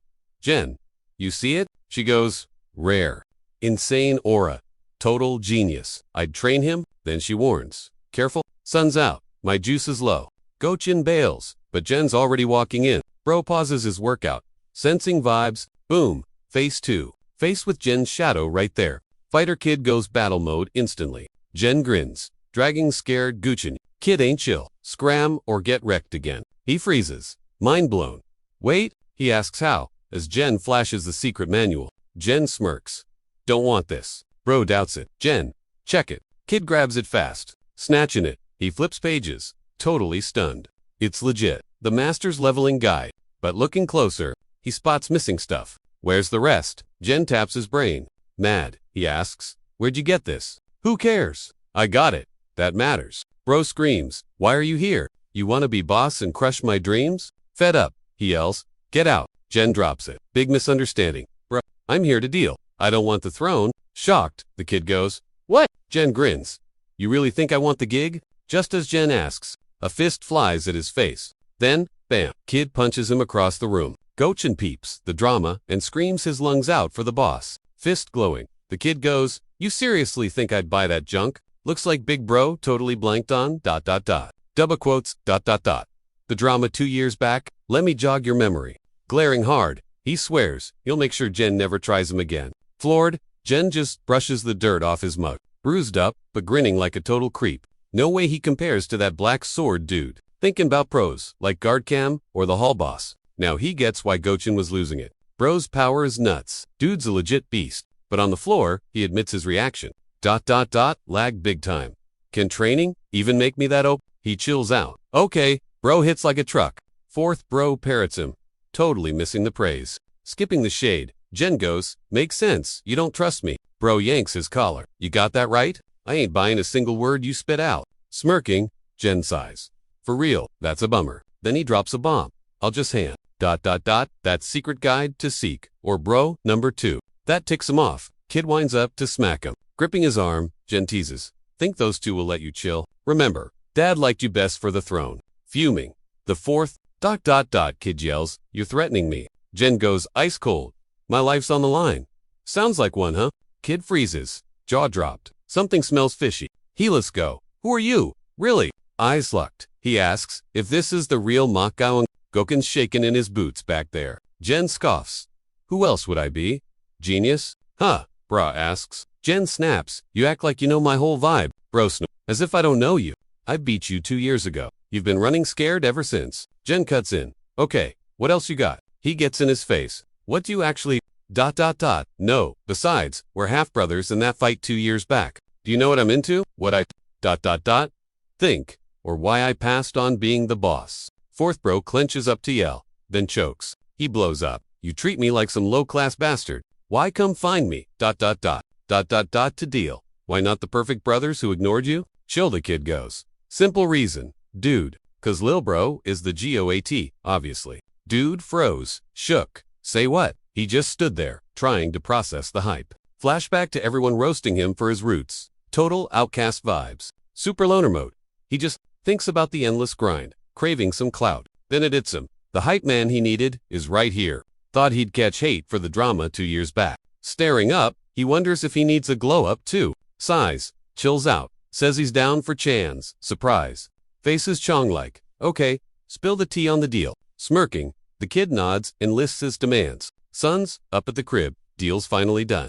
Deal sealed. Jen and Ji-chan walk the yard. Quiet. Ji-chan thinks, yo, young boss actually killed it. Didn't see that move coming? But Jen needed a strut, since the real heir is a ninja. Rewind, he gave us bro 3 conditions. Wanted, peace, and cash. Asked if bro could promise that. Makuch says bet and asks for the 3rd thing. Jen grins, dropping the last ask like it's no biggie. Wants basic moves. Ji-chan panicked, thinking cover blown. But the bro just asks if he forgot. Totally clueless. Plan worked. Janong hyped his ego to get trust. 0 doubts. So McCuke taught Jen the basics. No questions asked. While Brainiac took 2 hours to memorize, Jen got it in 1 listen. Now, Gachan hypes the boss. Glad they teamed up, even if it was weird. Is still shook about the lost book. Jen's like, meh. G-Cam whispers, low-key, that he taught him the moves all wrong. Jen stops. Baffled. Ji-chan decides to spill. Says he tweaked the text every 13 or 14 chars. Jen grins. Thought he was busted, but he got away clean. Gochan freaks out, 'cause that fake manual could legit wreck or end someone. Jen shrugs. So, what's the issue? Scared Gi-chan. Stutters, nothing. Bro. Meanwhile, dark vibes at the pavilion. Shaman reflection waits. Bam. Hits the floor with his stick. Sensing someone, Phoenix boss shows up. No news from New Moon yet. Says she flopped. The job, snaked Mrs. Seok, and ghosted the clan. Master's salty, 'cause the pavilion's rep took a massive L. He snaps at Reflection. Go find New Moon. Like yesterday. Spill the tea on the truth so we look less lame. Reflection is like bet, taking the mission with 0 drama and bouncing instantly to do his job. Miles away, bros hiking, peaks, hunting for clues. Spots her hat and bling tossed on the wrecked ground. He creeps closer, sensing some majorly bad vibes. Whips out a talisman to start his CSI magic ritual. Realizes she was OP, but still got totally clapped. Yep, his gut feeling was spot on. Stuff went south. He invokes the Key of the North. Declares he's gonna replay the whole messy scene. Boom, he manifests the flashback right there. Magic works, and he watches the SmackDown in HD. Shows New Moon getting absolutely owned by Jen's ghost. He sees her claiming she'd just like dip for a sec, but promised to return for round 2. Shooky processes how bad she actually lost. Suddenly, Blue Spirit pops up and pokes his face. She goes full reveal, wrapping him in spooky gloom. Frozen in shock, dude, can't even move. Vision cuts, and he's just silent. Brain buffering? Gasping, he clocks exactly who that ghost was. Looks grim as he finally connects the dots. Says he's gotta level up to deal with this Geo thing. Cut 2. The courtyard at the Wooden Sword Gym. Blue Spirit's there, watching something all intense. A manual's open nearby, showing Fighting 101. Jung's copying the moves with insane speed. He hits a basic stance with perfect main character energy. Moves so smooth, it's like the drawings woke up. Throws 1 basic punch and unleashes a shockwave. Spooked, the spirit's like, wait, What just happened? Usually, noobs have to grind reps forever to get good. She notices that, apart from Form 1, he's flawless. Figures, he just needs to chase some muscle gains. Since his technique is already cracked, shocked, she admits the kid's legit, a genius. She hoped he'd beg for tips she wasn't gonna give. Still, she thinks if he actually begged, maybe, freaks herself out and screams, leaving Jang confused. A sec later, Go pulls up saying he heard the young master called him. Jen's like, yeah, need a favor, making the guard curious. Meanwhile, over in Chaotogene County, chilling at the Orchid Pavilion, Ji-Chen looked lost. He eyed a weird doodle, trying to crack the code. Flashback, Jen was like, find this thing, log it. Ji-Cream thought, we're the only spies here, and we suck. Then paused. Wait, why do I even care? Ooh! Totally a lapdog now. When did that happen? Whatever. Not like I have life goals anyway. Flashback, got dumped as a kid. Raised to kill, but got fired for sucking at it. Joined the cam guard then. Yep, still, just a tool. If Jen uses me, it's on me for being a loser. Guess I'll just float along until I'm tossed in the trash again when I'm useless. Still, beats the old days, I guess. Others work. I stress over poison. It's a mix. Anyway, sigh, I'll just stick to the script. Whack burstin' lolling, scaring the crap out of me. Grinning huge, he's like, my bad on the wait. Guys wasted. Just give the order and dip. Whoa, he plops down next to some girl. Wackos, meet the new hire. Wink pretty hot, right? What do ya think? VIP job. Whack says, send her over. Jeek, hearing the sender, ASAP order. Whack shoved the girl. Go do your thing. Then told me to chill and wait. Like a reminder, I slammed the table. Focus. Man, cut the crap. Bam. The girl slapped Whack across the face. We both froze. Totally didn't see that coming. Ah, I'm done. The girl groaned. Voice deep. Whack went ballistic. Spewing insults? She grabbed his hair, NWHAM face meat table. Yanked him up by his roots like a rat. Smirking, she chucked him over the chairs. Panicked, I drew my blade. What the heck? Too slosh. She threw the table at me. Oh crud. Ice cold. She goes the level assassin number 80. Boom needles froze me. I knew that move. She stared down at my paralyzed self. Turning, she sighed. Hurt she didn't know me. She flashes a grin. Namesack, flying assassin, boss lady. Goken's jaw hits the floor. No way, it's really her. The big boss's grandkid, the one and only. Flashback to the sex final exam. A 100 kill spree. You gotta pass that bloodbath to wear the crown. Plus, the winner scores the legendary benevolence needle. Snap back to now. Gochin does the math. She has the needle. ... which makes her the head honcho. The top dog, he's in denial. Sure, she had skills, but her attitude, total cringe. He remembers the haters. Who called her a stuck-up drama queen? Stel Shuk, he thinks. When did she get this scary? Done, she chirps, yanking the needle out. He flinches hard. He admits he didn't expect a family reunion right here. He mumbles a hey, but she corrects him. That's leader. She smirks, owning it. He wonders if she's still a brat. Suddenly she snaps. You slacking 'cause you're retired? He panics. No, but inside, he's sweating bullets. Whatever, works for me. She shrugs, leaving him confused. She spills the tea.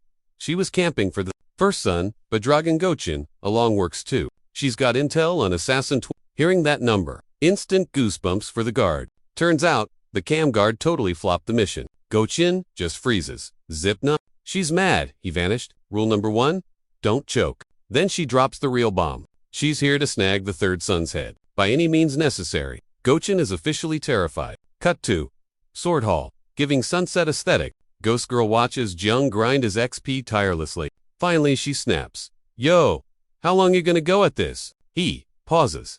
She gives him the major side eye. Dinner, he offers. She gets this weird, knowing smirk. Night falls. Possessed maid is absolutely inhaling her food. Jen's nose in a book, ignoring the munching noises. Perfection. She squeals That good? He asks. She chugs her drink. Yup, eating is basically the meaning of life. She declares, grinning, she adds, you'll get it one day. Kid. Jen thinks, she's been hijacking that body for days now. She's loving it. Maybe I should have let her sooner. Oops. Body rejection glitch. She drops the cork. Ooga. This week, vessel can't even last 15 minutes. Zen remembers she nearly wrecked another maid earlier. Basic bods can't handle that spicy spirit energy. Ghost mode blue is like, you into voodoo stuff? Jen's shook, eyeing his summoning for dummies. He admits the book slaps, explaining, it totally grabbed his last brain cell. Laser focused, thinking, can I DM the dead? So he keeps grinding, glued to that magic manual. Jen spins fast, jump scaring Blue with his reflexes. She grins. Your spidey senses are tingling. Bro stays mute, keeping that poker face on lock. Cut to Gochin and the killer. He hands the maid fit. Heron instantly roasts the drip, complaining the style is trash. Guard is left speechless. Gochin peeps the bad vibes. Panic mode. Freaking out, she'll delete him for snitching on Cam. Dead set on giving Janang a heads up. He says, I'll bounce while you swap gear. Smirking, she's like, don't want to peek? He freezes, trolling him hard. Once in a lifetime view. Bro, Goken's tongue-tied. Then she busts out laughing. Psych, just kidding. Still, she gives props for the easy entry assist. Trying to bail, he caps. Did it for my big bro? Hype. She calls him a one-man army, praising the loyalty. Dead serious now. I actually bought your act. He tries to dip, but thwack pincushion time. Boom. She spawns right behind him. Grinning. Bet you thought I'd say that? Huh. Walking up, you did nothing, so you flipped sides. She roasts him. Funny watching a noob try to flex. Guards, mind blown. She knew the whole time. Girl clowns him hard, saying he ain't evolved, still a basic, hopeless loser. Ice cold stare. Do you even learn, bro? Huron decides useless scrub should just log off. Fist clenched, thinking. When did I fumble this? Realization hits. He's just too weak. Big L. Blade at his throat. Boss lady barks an order. The lie? He dipped after avenging Cam. Simple. She waves by smiling. He accepts the game over. BAM. A hand pops out, dropping an 8-part combo. The hand grabs the blade at the buzzer, blasting her with shockwave energy. She grips the steel, then Jen kickdoors in. Everyone's lagging, totally stunned by his entrance. Grinning like a goof, the kid spins to guards crying, finally feeling some actual joy. Jen grins, asking if he almost got wrecked. Ji-chan decides, this demon dude is legit awesome. Bam! Huron snatches the guards. Call her hostage time. Knife at throat, she freezes him. Move, and your boy is toast, she barks. Jen just glares blankly at them. Awkward silence overload. Guard realizes she stalked his stats. Jokes on her, it says he sucks. Wrong. He pictures her face when he drops secret mind powers on her. Ji-chan figures she thinks she's battling a secret ninja, but she's totally clueless. Then he recalls. Jen's a heartless demon who cares about 0 people. So, Jen steps up, ignoring the blade. I'm dead. Guard thinks as Jen winds up a throw. Thwack, the blade sticks deep into the floorboards. Assassin and hostage blink out miss spot. Cold-eyed the kid commands. Drop him. Sharon shook. Excuse me. He offers a swap. Her exit for the guard. He kinda likes the guy now. Smirking randomly. The kid says loosen the guard sucks. Take the out lady. Ji-chan gasps. Is the demon saving him? For real. Room gets super intense. Staring contest. Sneering. The chick asks if she heard that joke, right? The audacity, she yells. I run the flying assassins. Brat. She digs the blade in. Want him safe? Kneel and beg looser. Paralock eyes. Sizing up the crazy. Shockingly, Jen sighs and starts dropping down. Huron's floored. Kneeling for a grunt. No way. Camera zooms on his knees, almost hitting the floor. Bam! His face flips. Game time. Snags the floor knife and lunges. Kid jumps. Blade ready for a She smirks. Knew you wouldn't bow for a scrub. Wait. He's looking past her at what? Creepy hands burst from the ground. Shadow Realm vibes. One claw creeps toward her skull. Others grab her leg. Stuck like glue. Hand taps her head. Surprise! Claws! Blue spirit pops out, wrapping her in weird energy. Boom! The blast knocks Sharon and the guard flat. Dazed, she pops up, totally lost. Scans the room. Zip zilch nada. The ghost chimes in, claiming it figured that, since she's top tier, she'd sense the vibe and dodge the hit. But the assassin's like, yo, aren't you forgetting a tiny detail? Bam! Jen yeets a knife, clanking her weapon right out of her grip. Then he boots them both, making some personal space. He greets Gon, welcome back. While the dude's still freaking out, Lady's brain is buffering. She's alive, sure, but has 0 clue how. Some creepy energy tingling behind her back. Has her thinking, what kind of cheap parlor trick is this? Even distracted, she clocks the real danger. That blade in his hand. Smirking, she figures he's weak. Time to wrap this up fast. Go in full tryhard mode. She rushes. Attack, screaming that he's absolute toast. She whips out a new toy, terrifying the guard. Gochin knows that thing. It's the Extreme Execution Needle the Sex Ultimate Cheat Code. Jen grins like a creep. Warning, big mistake, pal. Huron shrieks, diving in, and yelling, you're so wrong. Jen fires up the attachment ritual, knowing full well that poker can one-shot even the sweatiest martial arts pros. Suddenly, the kid and Blue Spirit both go, whoa, what? Then he realizes he's stuck in lag while that thing zooms in. Assassin brags it ignores energy shields. Total armor piercing. The ghost freaks out, screaming, "You mere mortal." The lady roars, basically ordering him to delete himself. That needle's coming in hot, aiming right for the boy's face. Last second, the guard yeets himself in the way to tank the hit. He watches jaw hitting the floor, totally stunned. Blue Spirit's also gaping, shocked by the dude taking one for the team. Assassin freezes, brain broken. Gun takes the crit, hit super messy. Guard howls from the pain, shoving the kid to safety. Jen's glitching out, just stammering good in disbelief. Suddenly, Jen's face flips a switch eyes, glowing like lead. The kid bellows Blue Spirit, summoning backup mid. Annoyed, the assassin swears like a sailor while she scrambles to block the clapback coming her way. He triggers the annexation ritual to handle this mess. Her needles smack him, leaving gnarly scratches on his hand. Heron's eyes pop out, she can't believe he actually caught it. A voice goes, "Here's why." As creepy red hands grab her, stuck fast. The girl starts shrieking, like crazy as the move totally owns her. Spirit says she should have taken the L when they were being nice. Clueless, she asks, "What's up?" Since she can't see squat. Jen just shrugs. "Told you this would happen, didn't I?" The dude just watches as she gets totally handcuffed. He sums it up like, "That was a sloppy play, lady." Bam. Red hands swarm and bury her instantly. She is toast frozen, stiff, and totally helpless. Fight's over. He eyes the loser assassin, rushes to gun, looking super stressed out, no words, just kneels. Then whispers, "Yo, Gargan?" Dead silent, staring at the messy damage. Guy groans, "Thought we'd hang out longer." Jen is confused. "Why did you do that, man?" "Just doing my job." "Kid a guard, we can't bail on my protector. You were the only real one." Says he was lonely until he found someone loyal. "Honestly, I am dying pretty happy right now." Jen just kneels there, totally speechless. Voice pops up from behind. "Is he done for yet?" It is the killer, but standing weirdly chill now. He mumbles, "You totally ate him, didn't ya?" The thing inside her nods. Not bad either. I dig young, cute bot. She is checking herself out, feeling all cocky. Then gets salty yoga. This won't last long. Looks at the guard. Shame. He died like trash. No angry ghost vibes? Guess he died. Satisfied. Jen stays quiet, face super grim. Then goes, "Wait, there's a cheat code for this." The possessed girl is like, "Say what? What are you babbling about?" She asks.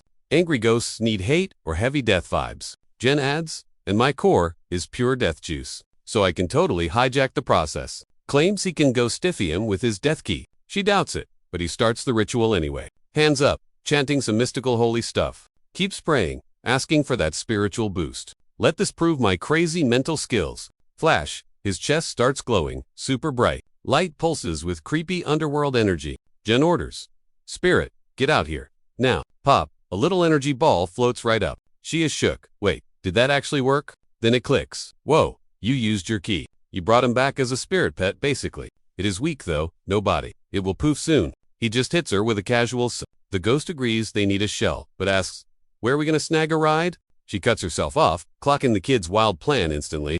Totally spooked. The chick stammers, "Yo, what's the deal here?" Meanwhile, Gawkin's vibe floats in space, wondering, did I just croak?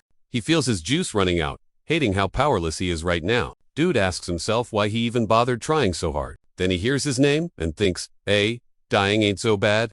Shocked, he thinks, "See." Suddenly the shout booms like crazy. Alive in the hitman's bod, he gasps. Kid says, "Listen up, bro." Jen explains he used his special key of death to glue the soul here, turning it into a spirit pet. Adds the signal was weak and fading, confusing the guy big time. Claims he literally had zero options, so he shoved him in the first body around. Kid explains there was only one spare carcass in the room, so he had to dump him inside the assassin. Surprise? Stunned, the guard pokes his new shape, totally in denial. Gochin yells, "What the heck?" At dawn, he screams, "Get me out." Freaking out, Gochin begs the young boss to swap him back since being a chick is too weird. Jen says, "Leave, and you vanish." New bod means killing again. The guard finally gets that he's stuck, plus he's got to deal with that scary death school. A creepy voice says, "Chill out." He asks, "Who's there?" Then, the blue spirit shows up in ghost mode, making the new girl body scream in fear. Says even if he's clueless, he can feel her crazy power level. Shook, he thinks about the massive gap between them. Realizing this hits so hard that it triggers a scary vision of the entity's huge vibe. He eyes Jen, wondering how this kid hangs with a monster. She asks why the face, saying be glad, but he whines, "I'm a guy." She roasts him for thinking small, claiming he should be hyped about leveling up. Kid suggests they test that theory, scaring the other guy. Instantly, Jen launches a kick right at him. Somehow, Guchin manages to sidestep the hit, fast. Landing smooth. He asks, "What gives?" Kid says, "You changed." Guard realizes that wasn't his move, but some pro-level skill. The blue ghost asks, "Happy?" But the blushing dude insists, "I'm a man." Jen says, "Chill for now," promising to swap him later on. Suddenly, footsteps sound coming from outside the room. A voice shouts for the young boss, saying it's banned from the inner room. Guy kicks the door open, totally hyped. "Huge news, guy." Jen's like, "Spill." The dude replies, "Big boss is finally awake." Room goes dead silent. Everyone is completely shook. Meanwhile, Master Gu is spying from some distant mountain peak. Scanning memories, he spots the wooden sword hall, home of his rival. Then it clicks. This definitely ain't a walk in the park. Place is drowning in dark energy. Total ghost vibes. Gu groans, just peeking caused a massive energy storm. Bad luck. He's stuck. Get close. Busted.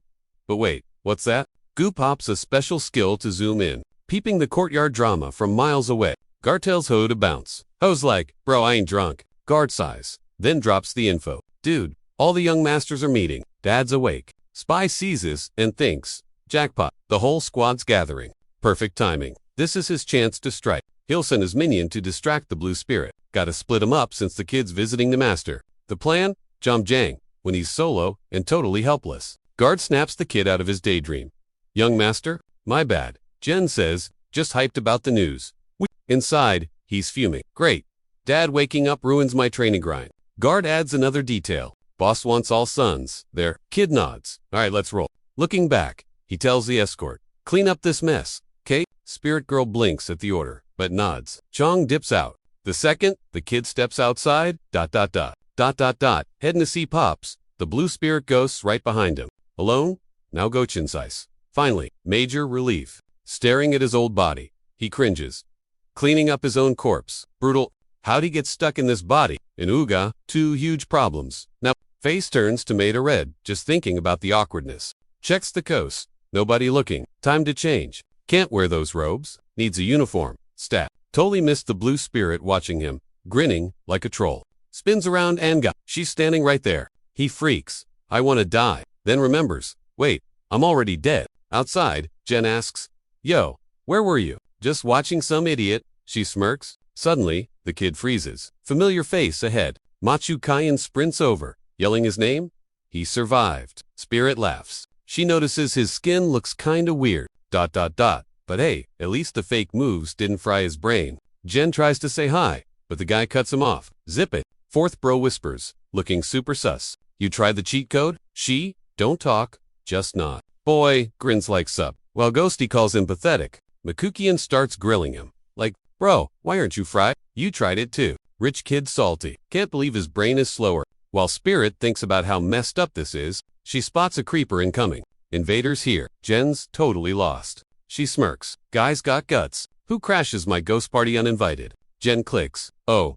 Spirit Pavilion dudes are here." Ghost goes, "I'm out," and literally dips. Why the She just ignores him. Makuchin demands the tea, but the boy ain't spilling. Fourth bro's ticked Senang didn't even try. Bro 2 sneers. "Why you two glued together?" Mama. Seek shushes, the boozy eldest son. "Zip it." Bro decides the loser eldest. Wonders if dad called him for that drama? She bets it's about picking the new heir. Fourth guy claims he literally doesn't care. He's gonna be top dog anyway. Jen's quiet. Dad's energy is massive. Guard yells, "The kids are here, bus." Scary voice inside booms. "Get in here." The boys bow and say their hellos. Jang bows but keeps an eye on Dad. Mok Inin just stares at his 4 boys. "Glad you all showed up," the boss says. "Dad's so scary." The boys zip their lips. Jen realizes the others aren't just greedy. They're terrified, not just money hungry. They're all shaking because of Dad. Dad's drowning in killer vibes but looks tough. Truly, the big boss. Mocking Don. He stays quiet, analyzing the vibe. What is Dad, really? Who dragged this dark mojo in here? Meanwhile, way off at the fighter's pad, Taisku crushes a toy, trying to figure it out. He asks if the gossip is true. Did the boss wake up because of the kill vibes? Totally shook. He's like, "How's that even real?" A voice pops up, heard Gudio earlier. Totally freaking the guy out. Big guy laughs it off. Bet a shaman saved the boss man. Easy fix. I'll just end him myself. Just then, it clicks. He strolls to the code guard, smirking. He's like, "Enjoy your nap, bro." Guard wakes up screaming, realized he's toast. Boom. One mega hit, and he's history. He eats the body. Creepy glowing eyes pop open in the dark. Whip it out, he yells. Let's move, people. His creepy squad heads straight for the mansion. Meanwhile, the four brothers stand silent before Dad. Finally, the big boss breaks the awkward silence. Deep voice mode. You know why I called you? Nobody talks, just pure stress vibes. Jen speaks up. Is this about picking who takes over? Everyone gasps. Dad just stares, totally speechless. Dad thinks, kid's different now. Maybe that guy was right. Flashback time. Wondering if the kid actually saved him. Guard's like, yeah, he stopped that possessed shaman. He figured it was just luck, or a total power grab scam. But he keeps thinking, kid used to be super shy, but now, zero nerves. So he decides he's gotta see for himself. I'm testing you guys. He says, gotta see if you're actually qualified? The youngest jumps in. Sorry, but I'm totally sitting this test out. Shockwave. Dad's like, wait, you seriously don't want it? When he nods, yes. Bro number 2 grins. Way easier for me then. Dad gets serious. Why are you bailing? Looking at his shoes, he mumbles. I'm just not good enough. Dad pushes to no. Real deal. Kid repeats. I'm just not cut out for it. Dad just stares, letting that sink in. I'm way behind my brothers in like everything, he adds. Younger or older, doesn't matter. A pro should be boss, and that is definitely not me. So yeah, I'm unworthy, I'm dropping out of the race. Hearing all that, the old man starts giggling. Then he bursts into a huge laugh, leaving everyone totally lost. The patriarch snaps out of it, nodding like he finally gets the vibe. In his head, he's like, whoa, the kid actually, double quotes, ditched the ego and the greed. Total Remembering his son's brat phase, he's shook that the boy is giving up power for the family. So, he figures, watching kids grow up is sweet. Yep, he's totally the one. After thinking, Dad turns and asks, yo, why do you think you aren't worthy? That question hits different. The other brothers are completely stunned. Then the old man keeps going. Making sure everyone heard him loud and clear. Got jumped a few days back. Lost an arm. 0 out of 10, don't recommend. Literally, almost died. And the one who saved me. The family black sheep. Remember what I said? Successors gotta do something legendary. Saving my life? Yeah, that definitely counts. Second bra hears this and has a realization. He knew about the fight but didn't know it was that serious. Yikes. Meanwhile, our boy is quiet, lost in the sauce of his own brain. Bam. Flashback. Village on fire. The fire reminds him why he's keeping his mouth shut today. Remembering Grandpa dropping in the chaos. Just staring at the old man's body. Helpless vibes. Then it clicks.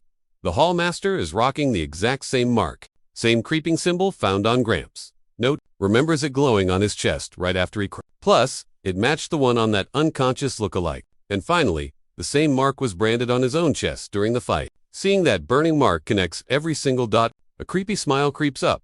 He found his target. Scary face mode. Just then, the kid's face switches from evil grin to, wait, what? Outer hall guy starts whining about his rights or whatever, but stops mid, eyes poppin'.